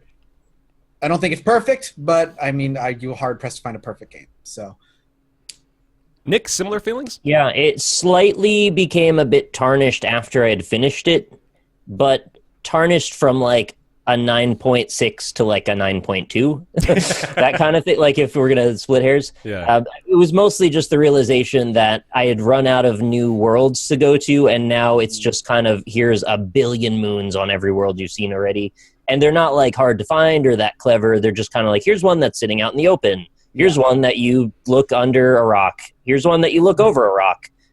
Yeah. No, Okay, I'm with you. That's my biggest complaint about the game too. Is like. They went so like what is it, over 900 moons you can collect all told or something? Over 900. Yeah. So like their moon's just literally just sitting there, and you're like you walk up to it and that's it. There's no jumping involved. Mm-hmm. I guess there's somebody out there who beat Mario Odyssey without jumping once. That's stupid. That's not great. I guess you can. Some things you do because you can. Yeah, no, you're right. Or you It's do it to a lot find of out if you can. Yeah. There were some genuinely really cool moments in Odyssey, and between the soundtrack and those revelations of it being not just like what feels like sort of the phoning it in kind of Mario's I feel like they've been doing for the last few years, it felt like they really put all of the heart that it deserved into it. So it was a nice feeling. There was like two moments that really stick out for me. I'm sure they're the same two moments that like everybody remembers. It's going to be that New Donk City musical performance at the end where you're running through and in the 2D and stuff. I still haven't experienced that. It was so robbed great. from me. Yeah, that's great. And the very end after you fight Bowser and you're running away. I don't want to spoil it. So, but that last bit is superb. And the third one, which the game spoils for itself, which is very rude of it. Yeah. Yeah, I think I know what you're talking about. Yeah. Yeah, Good Odyssey though. it's fantastic, man. Like, not a big Mario guy, but this is got to be the best Mario game I've ever played, and I feel like that's probably not a unique sentiment, right? It's, man, like as far as 3D Mario games are concerned, I think nostalgia will always keep Mario 64 at my number one. You're gonna put Mario 64? That game is in this game, literally. Come on. I think that game's great. I don't know if I would put this or Galaxy next, because Galaxy was so fucking good. And Sunshine was fine, but it's bottom tier for me as far as 3D Mario games. I think this beats Mario 64 personally, and that takes a bit to get that out of me. Also, why are people complaining that I tried not to spoil something? Come on. You can't win. Ryan had a dissenting opinion. Opus Magnum for October. Yeah, I'm not going to belabor the point. Yeah. But I think if you're into Zachtronics games, Opus Magnum is another one. And then it has the added benefit of being like way more accessible than the other ones for people that have not played any of them before or don't have a background in Programming. essentially scripting. Yeah. Like, It's I'm a not programming game where they put shapes instead of words. It's not programming. It is, though. Okay, but then if this is programming, I win. then Okay. making some coffee is programming. No, it's not. Cooking is programming. all. You know, Not you're at just all. doing things. You're It's, automating things. It's a visual object oriented programming language is what it is. Yeah, but it's kind of not though. Is the thing. Anyway, the point is, yeah, I without like selling it short, I think that Opus Magnum is like a puzzle masterpiece, and I think if you enjoy puzzle games, you owe it to yourself to at least give it a shot, because it's not a match 3 or a game that's just reskinned Boggle or reskinned Scrabble, or this time it's a match 4 and you can do diagonals as well. Like it's a totally unique approach to the puzzle formula, at least unique to Zachtronics. So I'll stand by that game for the rest of time. Yeah. Continue to make one game per year, Zachtronics. You're killing it. You're knocking it out of the park. I can't believe you're making a game a year and they keep being cool. Yeah. That's exceptional. Yeah, that's cool. This is the best one, definitely the most accessible, and I think there's at least 5 or so months worth that I would have put Opus Magnum as my game of the month over that one. Very good game. Yeah. Damn. Honorable mentions from October. You got Shadow of War in there. I don't know how much time any of us really spent with that. I probably put about. Let's find out. I think it's like 6 or 7 hours in Shadow of War. This is the least valid take I could possibly give you, but Okay. I almost played Shadow of War instead of Undertale. I was like, I got this stream in like a couple of days. Am I gonna do a poll? Is it even enough time for people to vote? Maybe I'll just play Shadow of War. I could do I put Undertale 14 instead. hours into that game. Wow, damn. I'll probably still I don't play it at some know. point. The game's not that good. 14 hours, dude. Shit. It's just like it's more Shadow of Mordor, but like the new stuff they put in is kind of garbage. Yeah. Yeah, like the thing about Shadow of War is it's the same thing as Shadow of Mordor, except you're building an army of orcs, and like you can have them defend your fortresses. But sieging a fortress is really boring. So you attack a fortress, and instead of like wiping out everybody in the commanders, you just walk into the enemy fortress with your army. You see them all fighting, which is kind of cool. And you just go to capture points and you stand in it for a few seconds until it's captured. And then you go to the next one and do it there. There's no tension, really. And the combat's Batman combat, so if you're good at Batman combat, you're really not going to get too fucked. So fucking sick of Batman combat already, dude. Just stop it. Yeah, Stop it's done. Yeah. Batman I would already did it. rather every game that has Batman combat that's coming out, just replace it with like Final Fantasy 1's turn-based battle system. I would rather have that at this point than another like they got a Press Y to counter. big fuck me icon that comes up over their head. Yeah. But How about that's a card battle system instead? see, I'm There you okay go. with that. I think I'm okay with that for like another year and a half. Hand of Fate, but also the fighting is a card combat system aside. I think Two I could different cards. I That's think just- I could live with it. That's just Slay the Spire, isn't it? Oh, yeah, I think so. Slay the Spire has a little bit more going for it. Oh, okay. Battle Chasers Night War came out in October as well. I enjoyed that game quite a bit. A Hat in Time was also in October. Good game. Very, very good game. Play it. High on my list. Spelunker Party came out in October. That game's actually horrible.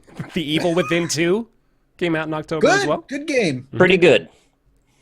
Enjoyable. Destiny 2 PC release was in October as well. Yeah, everybody bailed on that. Yeah. Including Activision. Wolfenstein 2, Mathis, you enjoyed that Yeah, one, right? I enjoyed Very that a good. lot. Assassin's Creed Origins came out in October. Goddamn. That was a stacked month. Ubisoft ghosted me. I never played it. Ah, bummer. Okay. I bought it and then refunded it.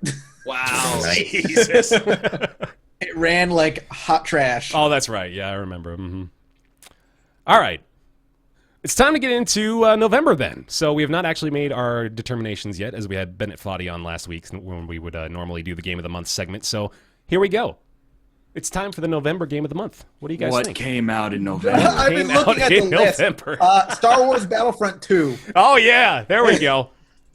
Across the board, clean sweep. No, I mean- I'm seriously looking at a list. There's like, I don't know if I played any of these games. I think Call of Duty World War II might actually be my choice, and that is just like it's bad. Oh, because I'm reaping the sweet taste of revenge for everybody that's rolled their eyes over Battlegrounds, looks at the November release schedule and goes, maybe Call of Duty?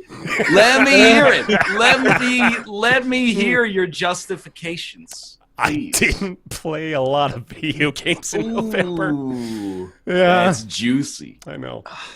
There's no way. There's no way I didn't play some indie game. There's not a chance. I'm really trying, dude. My choice isn't Call of Duty either because I didn't play it. So It's Hand of Fate 2, isn't it?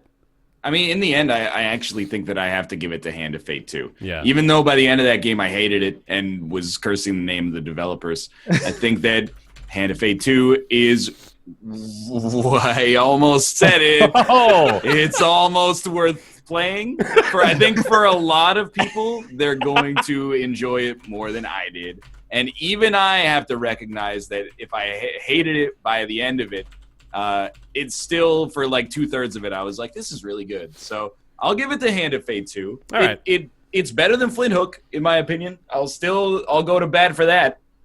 guys, Getting Over It didn't come out in November. Yeah, it's either October or December. That's a Yeah, December you can't release. have November. It's either of the others. You can't just, this isn't accounting. You can't just roll it over into a month that's a little leaner. I played this War of Mine DLC.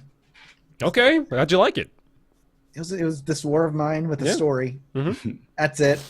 Nick, you actually liked World War II, though, so that's like a legitimate offering, right? On average, it's November. What? Like, it came out in October It's- and December. yeah. So Take the average of the two. I guess I liked it a little. I don't know that I would say it's my game of the month, but if I have literally no other options, I guess that's where we go. Yeah, I mean, that's the route I'm taking, honestly, so.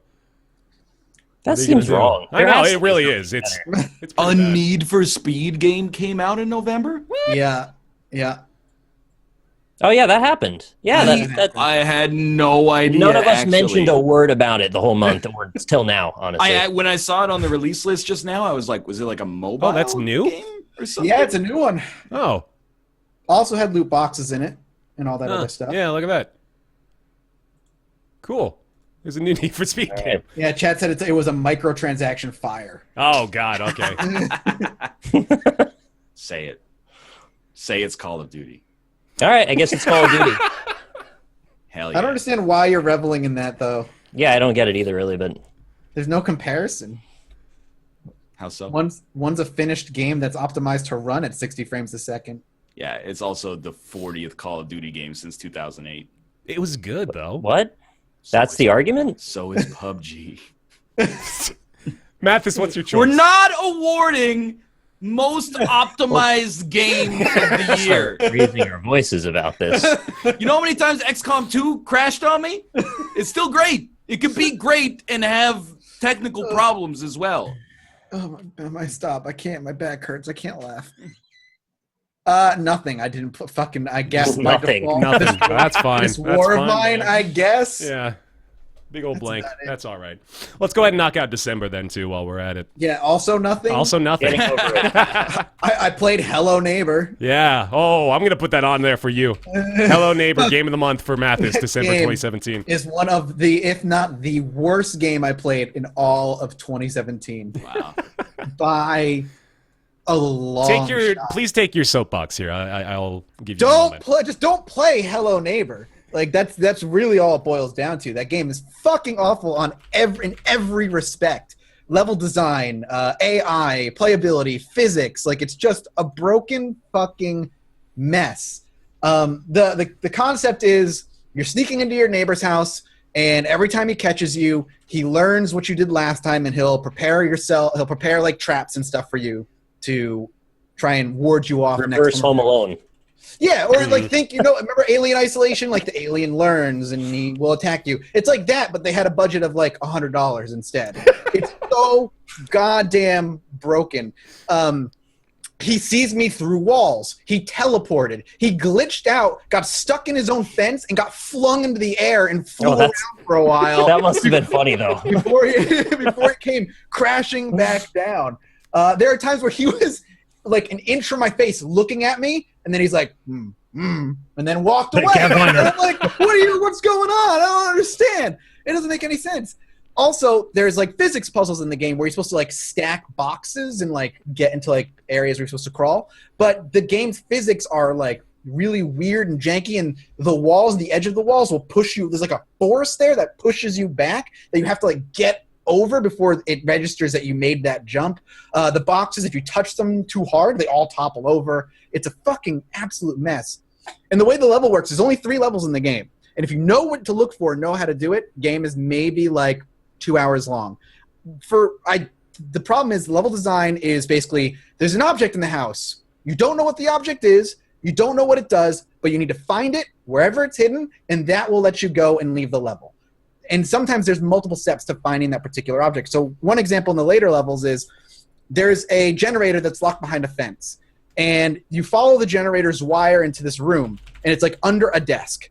And you're sitting there like, okay, well, what am I supposed to do? I can't open the desk. I can't move the desk. I don't know what I'm supposed to do. The game never in your life, in the entire time you're playing, teaches you, look at the pictures, they have hints. Because they never do, up until this one moment. So I had to Google it, and there's a picture in his room amongst like 4, 5, 6 other pictures that shows that his desk once had a baseball hat, a guitar, a pillow, and a skateboard on it.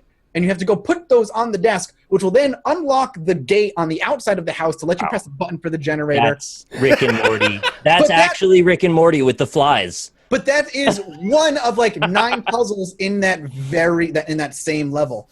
And the house gets. You ever hear the story of that lady who kept building her mansion with doorways to nowhere and all that stuff because she was supposed to? What remains of Edith Finch? Okay, sure. But that is the house design later on. Like it is literally doors that are on the floor that like lead to just being falling out, doors that lead to nowhere, secret walls that open if you know that picture on that wall of 30 pictures, if you throw something at it, it'll rotate and open up a secret wall. Like it doesn't make any fucking sense.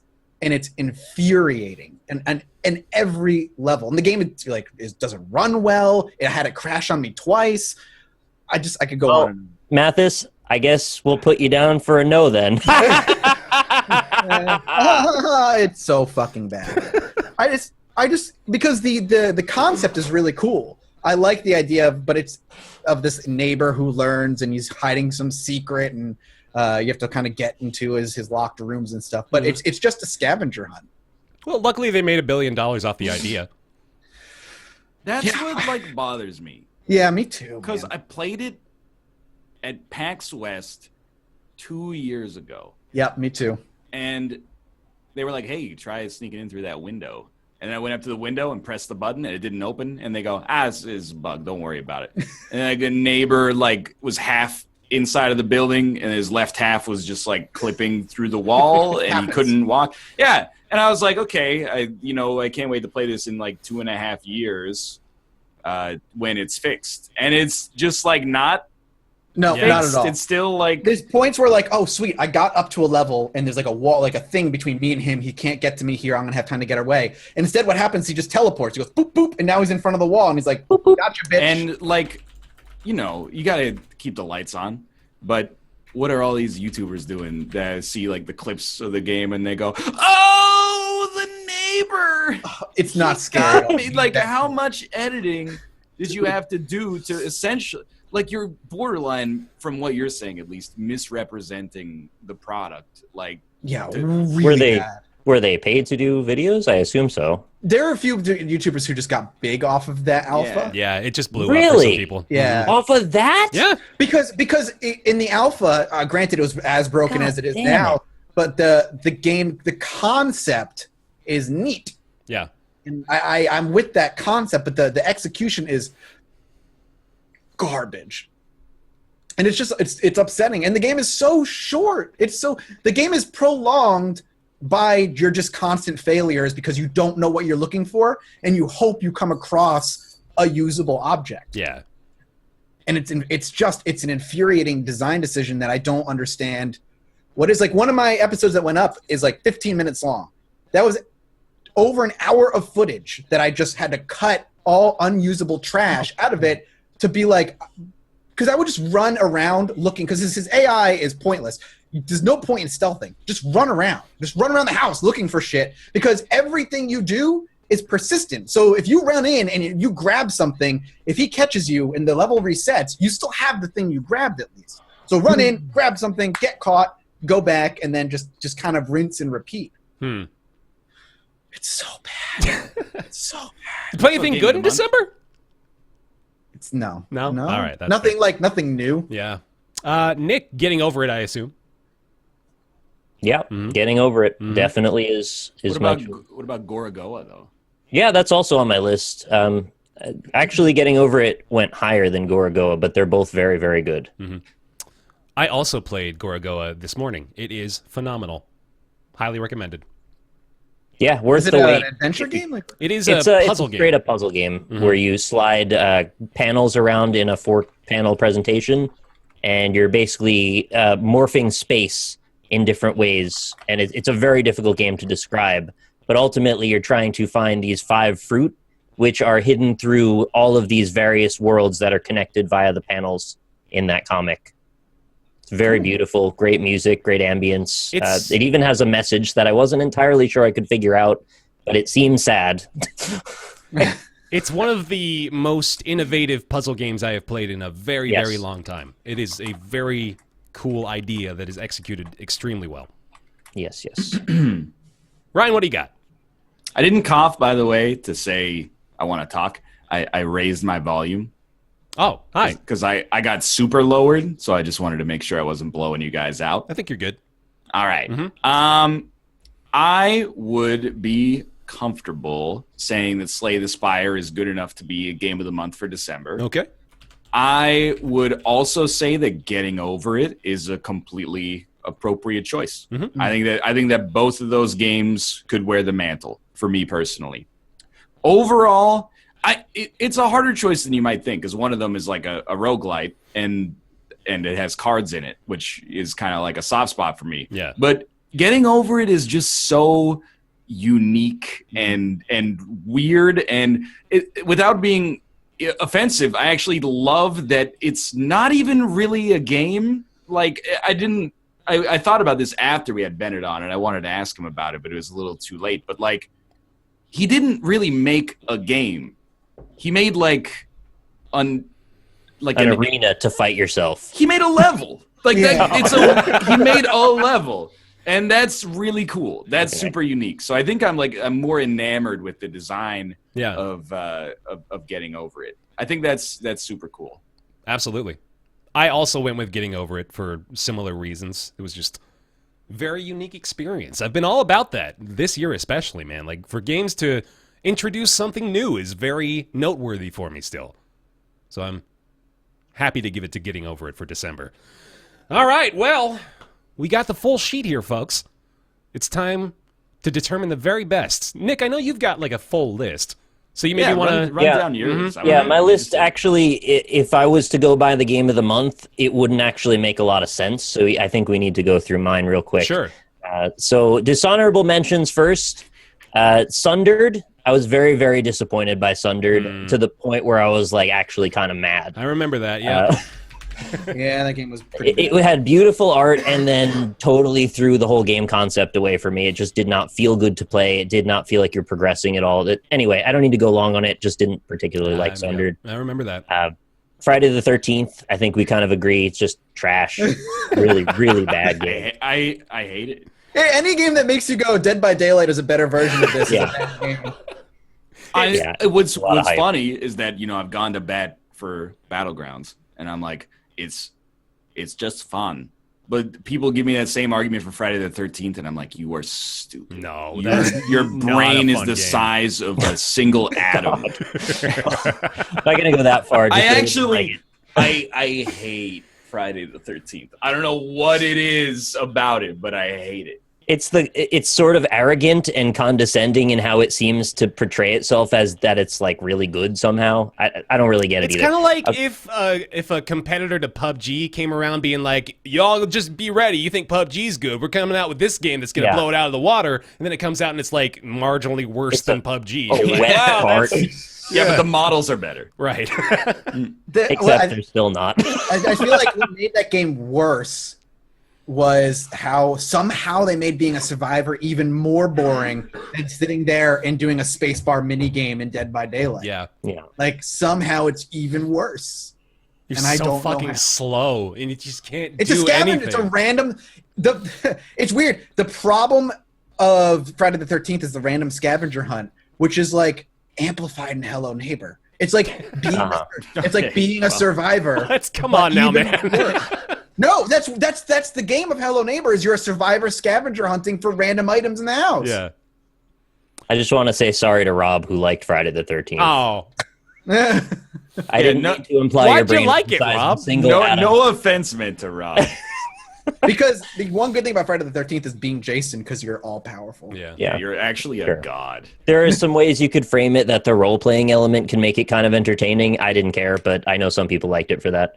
Lastly, Outlast 2, I thought was just a really huge disappointment. Yeah. I was looking forward to it quite a bit. Seemed like they went way backward from even the first one. They did. In every way, in story, in atmosphere, in presentation, it all felt worse to me. So sad but true. Didn't like Outlast at all. Yeah. So now I've got a very short list of games that, if they were on my list, would have probably bumped something out, but I didn't play them enough to have a comment.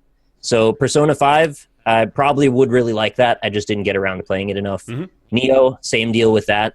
Mostly loved, actually, and I probably will get around to playing Neo now that it's on PC. I heard there were some issues with it compatibility-wise. I was waiting for it to get patched and all. But yeah, people really seem to really like Neo. Prey, Mathis has talked at length about already. I will probably like Prey. I just didn't play it yet. And Final Fantasy 12, The Zodiac Age. Right. I played about 3 hours of, really liked, but didn't finish. So, I mean, it's the same game as the other, so I guess I could say I've played it, but I don't know. I just put it outside of the list. I remember you were close to giving that your game of the month nod, actually. Yeah, and for decent reasons. They actually made some good improvements to it. They added a mode that speeds it up, so if you're doing grindy stuff, you don't have to wait and watch as long. Yeah. I thought that was really nice. Obviously, the HD remaster was the main focus, but it's a game that I really love anyway, so I had to mention that, but it's not on my official list. Anyway, number 20. Yes, I did 20. I couldn't cull it down to 10. Hellblade, Senua's Sacrifice. Sure. Barely made the cut because it's beautiful to look at, but the gameplay is extremely repetitive. And by the end, you're pulling your hair out, but the ending was good enough that I actually cared. So it had to make the 20 place. Yeah. Did anybody else play that at all? I didn't. I think I'm going to, actually. I've heard so much about it now, and of course the Game Awards really gushed about it, too. So I think I'll have to check that out. I'll keep it brief, guys. I won't go into major detail. Sure. 19, Sonic Mania. Definitely thought it deserved a nod at least. I'm very glad you felt that way. I thought you generally didn't like it back in the day. I was frustrated by the end of it, but that doesn't mean they didn't do a good job with it. Mm-hmm. It was just a bit janky in a way. Like, I didn't like the way they did some of the last bosses. Doesn't mean it wasn't good, though. Yeah. Blaster Master Zero is my 18 choice. A remake of an old game that probably not a lot of you even played ever, but I thought was fantastic. It's one of the older Metroidvania games that wasn't really called a Metroidvania back in the day, but I had to shout it out because it's a game you can only get on Switch that's actually really worth looking at if you never saw it. Mm-hmm. Number 17, I put surprisingly way low on the list, Horizon Zero Dawn. Okay. I had to mention it. Really solid game. Again, I didn't spend a ton of time with it, but I liked what I saw. I liked the main character. I thought the atmosphere was quite beautiful. Combat system seemed interesting. But there were a lot of things that came and took precedence over it. Yeah. Number 16, Little Nightmares. Very well done, atmospheric, beautiful game. On the short side, cool puzzles, a little frustrating, but ultimately fun. Yep. Number 16, Hob. I already spoke about Hob. Yep. It's actually lower on the list than I thought it would end up being, but there were just so many good games this year. So, yeah, cool game. Check it out if you have time. Number 14, Slime Rancher. Surprised we didn't mention that hardly at all. I actually loved Slime Rancher. I did too. Yeah, it's an interesting consideration. Again, it's another early access game that came out of early access in 2017. So there's the interesting note there. But yeah, I love Slime Rancher. It's fantastic. It's wholesome family fun. With the way that we did the Game of the Month thing, there were a lot of games that we played in off moments that we went back to when they came out, but another game was better that month. Right. So it wasn't necessarily representative of everything that I thought, but it, got the gist. So Slime Rancher was 14. Number 13 was Gorgoa. Like I just said, I just played it, but I thought it was fantastic. Definitely play that if you get a chance. Really innovative game. Number 12, we didn't mention at all in this whole thing. Everything. Oh yeah, man. Totally forgot everything. Mm-hmm. That was It's everything. Good. It was good. Yeah, I really liked that actually. I totally Yeah, forgot bizarre, everything. abstract, surreal craziness. Just like really, really over the top with some of the wild artistic statements they were making in it. But I love that kind of stuff, so I was super into everything. Mm-hmm. Did anybody else see the ending, or was that No. just me? I didn't see it. All right. Yeah, you got to see the ending. It's crazy shit. Okay. Number 11, The End is Nigh. It fell a little lower on my list than I expected, but there it is. Number 10, Getting Over It. Sure. Just spoke about that a second ago. Mm-hmm. It had to make the top 10. It just had to. Number 9, A Hat in Time. Really, really solid platformer that I don't think got as much coverage and recognition I thought it deserved. Yeah. But I had a great time with Hat in Time. I'm going to go back and finish it, and I'm looking forward to the DLC where they add a couple more worlds, which are supposed to be, I believe, a free add to the end of the game. It's pretty much directly competing with Mario, isn't it? And I mean, it's the same space in the genre-wise, yeah. yeah. I feel like Pretty that's just close. kind of screwing it over a little bit, but yeah, whatever. Yeah, if it had come out next year or the year before, probably would have even gotten a different recognition. Yeah. Number 8, Resident Evil 7. I already just spoke about that. Was supposed to be, again, way higher on the list, but the DLC and time kind of morphed my perception of it a little bit. Number 7, Legend of Zelda Breath of the Wild. Still thought it was a pretty cool game. The weapon degradation certainly brought it down a ways for me, but the atmosphere was very pretty, and I did enjoy wandering around, even though, again, I thought the level design was sort of sparse. Ryan, you got to be excited for the possibility of PUBG showing up in this top 6. I actually thought that there was a chance somewhere between like 15 and 20 Yeah. it could happen. But as soon as like Gorogoa came up, I was like, there's no way. Yeah. Yeah, sorry, it's not on there. So did you just do which one was that? Number That 7? was number 7. Okay, give me number 6, and then for your top 5, let's get us all involved. You're there. okay, sure. Number 6 was Cuphead. Mm-hmm. Really, Fair, really yeah. fun. Really solid retro game, beautiful art style, great music. I ended up enjoying it more than I thought I would. And like Ryan said, I kept my expectations fairly low. I didn't even know exactly what the structure of the game was going to end up being, but turns out they came up with a really nice way to put it together. Okay. So you got your top 5 left. Yeah. We got some. I mean, there's not a lot of obvious choices left, actually, I would say. I think Mario's got to be up there in the top 5 somewhere, I'm sure. Maybe Little Nightmares made it up there for you?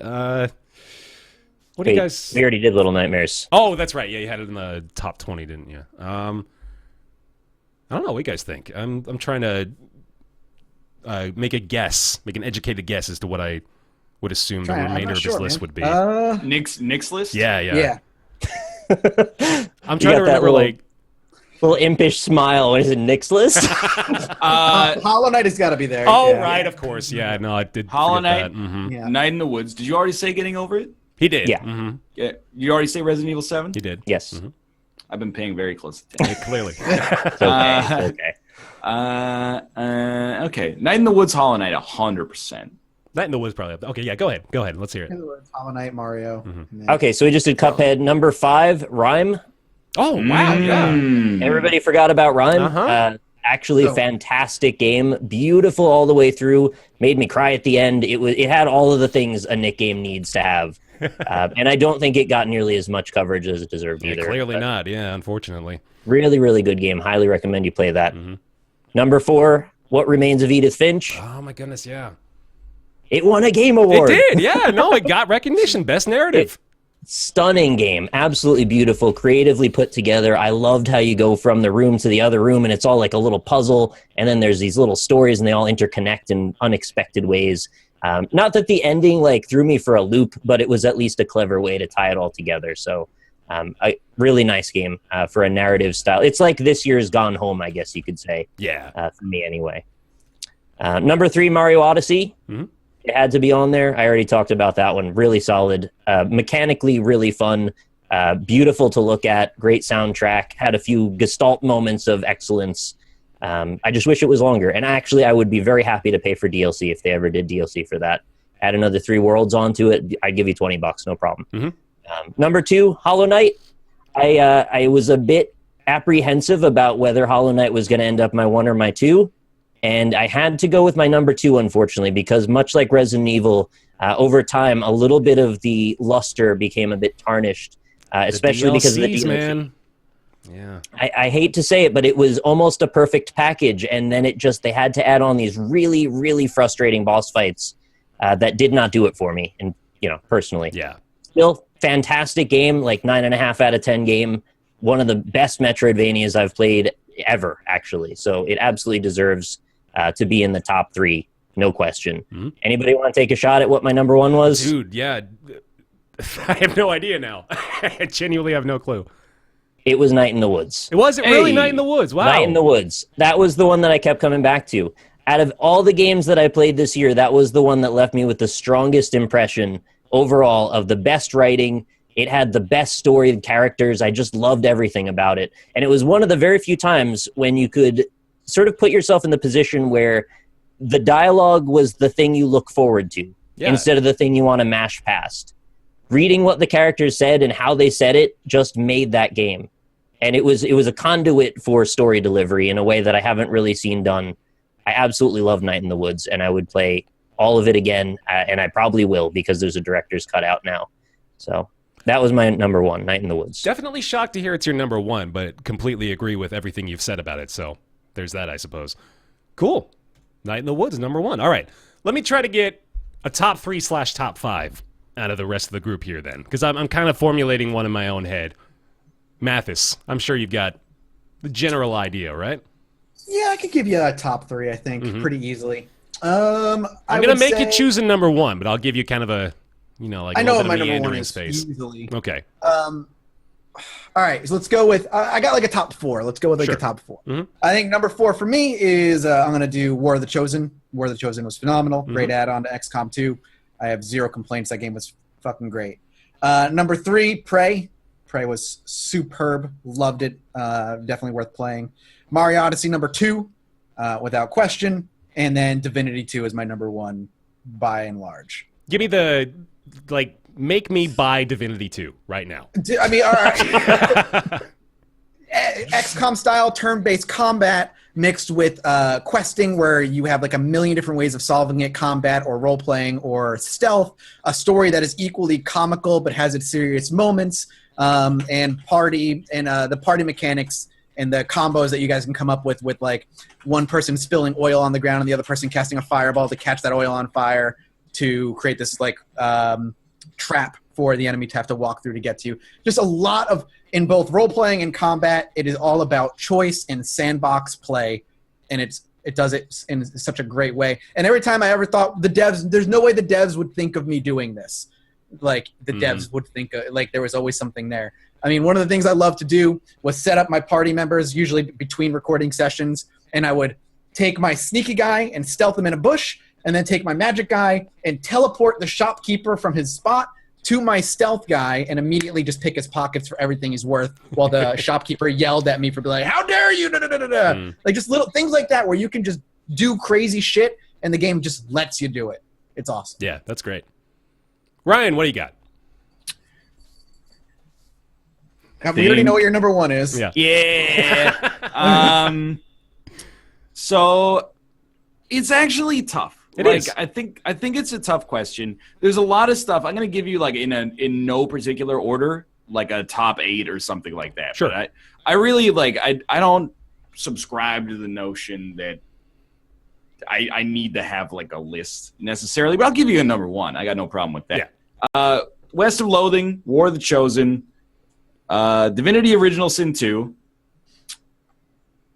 Opus Magnum for sure. Mm-hmm.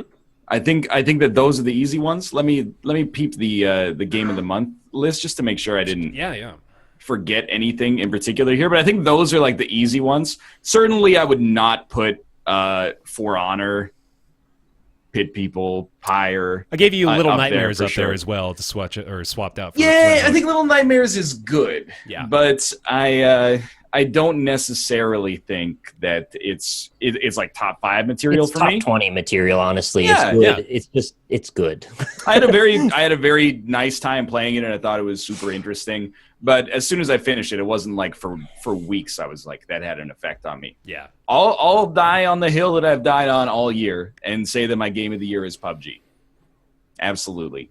Okay. There I it was is. Surprising there. No, I don't think it's a surprise. No. But it's the game that essentially became an obsession for months and months. So I will absolutely, I'll be the one to say it. Sure. I'll be the one to push the art house stuff a little out of the way and say that it's a guilty pleasure, but I enjoyed it. Not without sin, and in the stupid videos that we continue to make, 80% of them are bitching about stuff that's wrong with the game, admittedly. But we're still coming back to the well. So, Yeah. I respect there are a lot of problems with PUBG. I'm very much not a critic who is like, when it runs at 40 frames a second, so it's automatically disqualified. So I think that by my own set of criteria, PUBG. Okay. How much is it the game itself versus the people you spend time with when you're playing it? Now it's 100% people. But there were at least 3 or 4 months where I was playing the game solo. So Right. the thing is, like, PUBG, if anything, it's almost. I'm going to be careful about the way that I phrase this because I don't want to frame it like Blue Hole or Victims. The fact that the game has its claws in so many people is bad for its long tail reception. I think in March people were like PUBG, and now they're like, oh, fucking PUBG. I don't know what to play. I guess I'll play PUBG again. I hate it. Oh, I shot that guy, but he shot me more, and I'm dead. I hate it. Like the more people play it, the more they dislike it. And I'm definitely in that like the bottom part of the long tail now, where I'm like, we're getting close to the end. Yeah. But I can't deny the fact that there were like 6 months where I was up here. I don't even know if I'm on camera right now because I don't have the window open, but I'm like up Nope. here. You're over the top. I'm up, yeah, I was like right at the top of the frame, and I have to give some respect for that.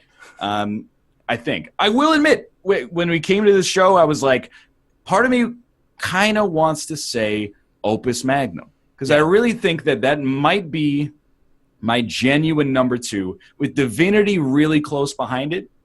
It's like Divinity is a really impressive game. It's a traditional game. I think they did an amazing job with it. Opus Magnum is the game that like captured my imagination the most this year for sure. And I think people know that I'm much more mechanics driven instead of being like narrative driven for Or like the most part. emotionally incentivized or anything like that. Yeah. And like I'm not a complete robot. Like I cried during Inside Out, and I'm enjoying Undertale so far. Mhm. And if they ever touch any of my Undertale husbands and wives, I'm going to be upset. But I'm mechanics driven. I like Opus Magnum for that. I think it's like the game that captured my imagination the most. And it would be so easy for me to put on a beanie and just be like, yeah, Opus Magnum is my game of the year because I'm a hipster. But I have to be the unhipster and be honest. That is PUBG. And All right. that's the end. Yeah, That's you fine. can just like it. That's okay. How dare you? I will say I don't think it's going to be around for like that much longer though, to be honest. Like I think it's got a 2-year timeline. Yeah, but the That's desert map. forever. 2 years of this industry is forever. like including People this have year. already gone, they've oscillated 360 degrees on Zelda like 6 times. Yeah, Came out in March. that's true. Zelda like- has a long tail of that, though. Everybody does that every year. It is true. Yeah. All right. Let me hit you I don't with get, my- and the other thing is it's fine. If it dies, it's fine. Yeah, no, I'm It's not I'm like if saying. it dies in 2020, I'm going to be like, man, I really shouldn't have chosen that for Game of the Year in 2017. Yeah. I'm just being honest with myself. No, I that's want to good. know what's going to happen when we see another PUBG style game come out. I want to see how long before sue PlayerUnknown them. files a lawsuit. Yeah. But it doesn't matter. I know it doesn't matter in the context of the conversation, but when we're talking about the death of the game, I'm curious how personal like he'll take it.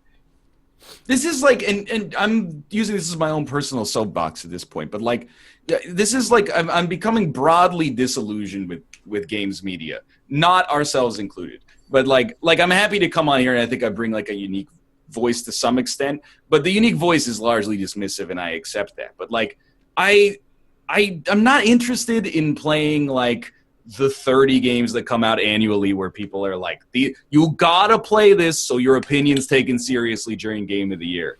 As time has gone on, I've become so much more like divorced from caring about having any legitimacy as a critic, and I'm more just like, I just want to play the things that interest you. look interesting and the Right. things that I like. So Yeah, who cares about being a fucking critic? Do any of us think that Game of the Year holds any special reverence for any real reason? We're just doing this more as just like a list for people to find their own preferences within. yeah, I Like, agree If with you, that. Our if Game you of the Year align is with the- mine, there's my top 20. Check them out. That's what I'm saying. Like, our game of the year could be someone's like worst game of the year. They might just fucking hate that style of game. Well, on that note, let me go ahead and outline my top 5 games of 2017.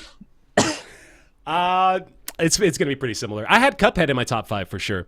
Probably. I didn't put Cuphead. Cuphead would knock out something from mine. I don't know what I am remiss to have forgotten about Cuphead. Certainly in the top 5. No problem.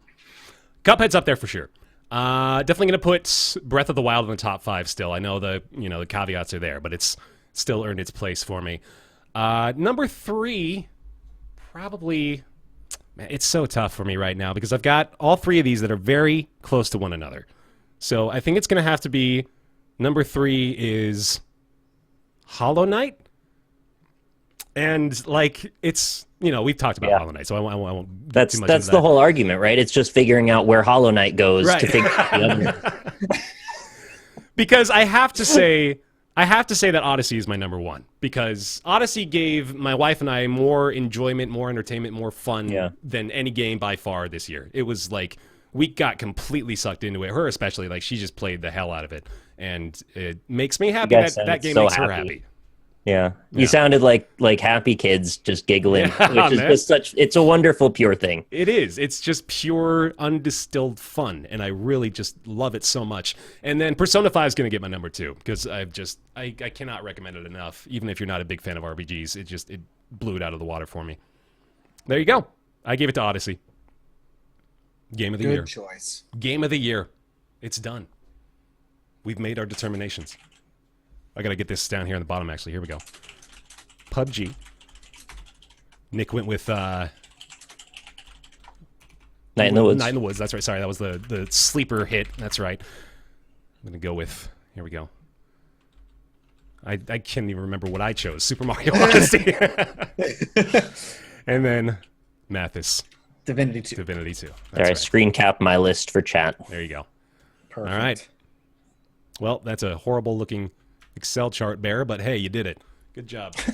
That's what the year's all about, right? Making one Excel chart That's at the end. right. Cool. Okay. Well, hey, that'll do it for this episode of Roundtable Live, everybody. Thank you very much for tuning in. We appreciate your time here. I'm going to go take a nap. But thank you very much for watching. We appreciate you. I don't 100% know what the plan is for the remainder of this year. Nick is going to be away, so we're going to say goodbye to him. Yeah. He's heading off to Ireland for a Bye, little everybody. while. Gonna go hang out with my girlfriend. I'll be gone until the 8th, so I'll probably miss 2 or 3 shows, unless I can stream from there, in which case maybe nothing will change. It'll just be a different picture behind me. Yeah, that could be fun. So stay tuned to Twitter to get the updates of what the show schedule is going to look like for the remainder of the year. And then we'll go ahead and pick things right back up again in 2018. Should be fun.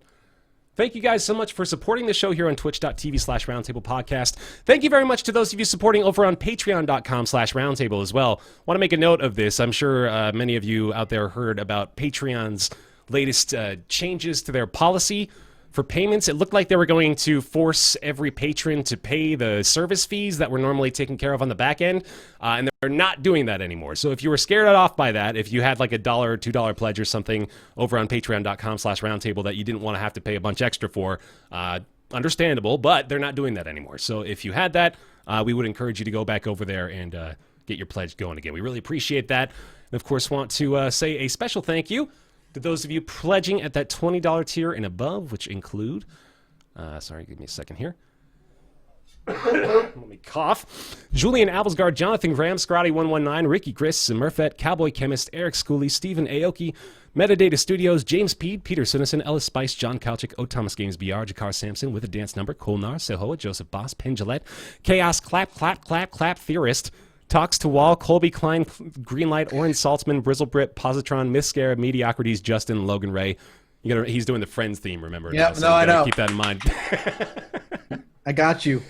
Also over on Twitch, thank you guys so much for subscribing here on Twitch. That includes Kalor, Wing Wang, Alex Timo, Black Asen, Roboto Dent, Nabalaz, my BFF Jake, Mike Bergrand, Tech Tight Toe, and a Booed Forever. Thank you guys so much for keeping the support up on Twitch, on Patreon. Thank you for supporting the show, and we'll see you next time. Thanks for watching. Goodbye. Later. Thanks for watching, everybody. Take care.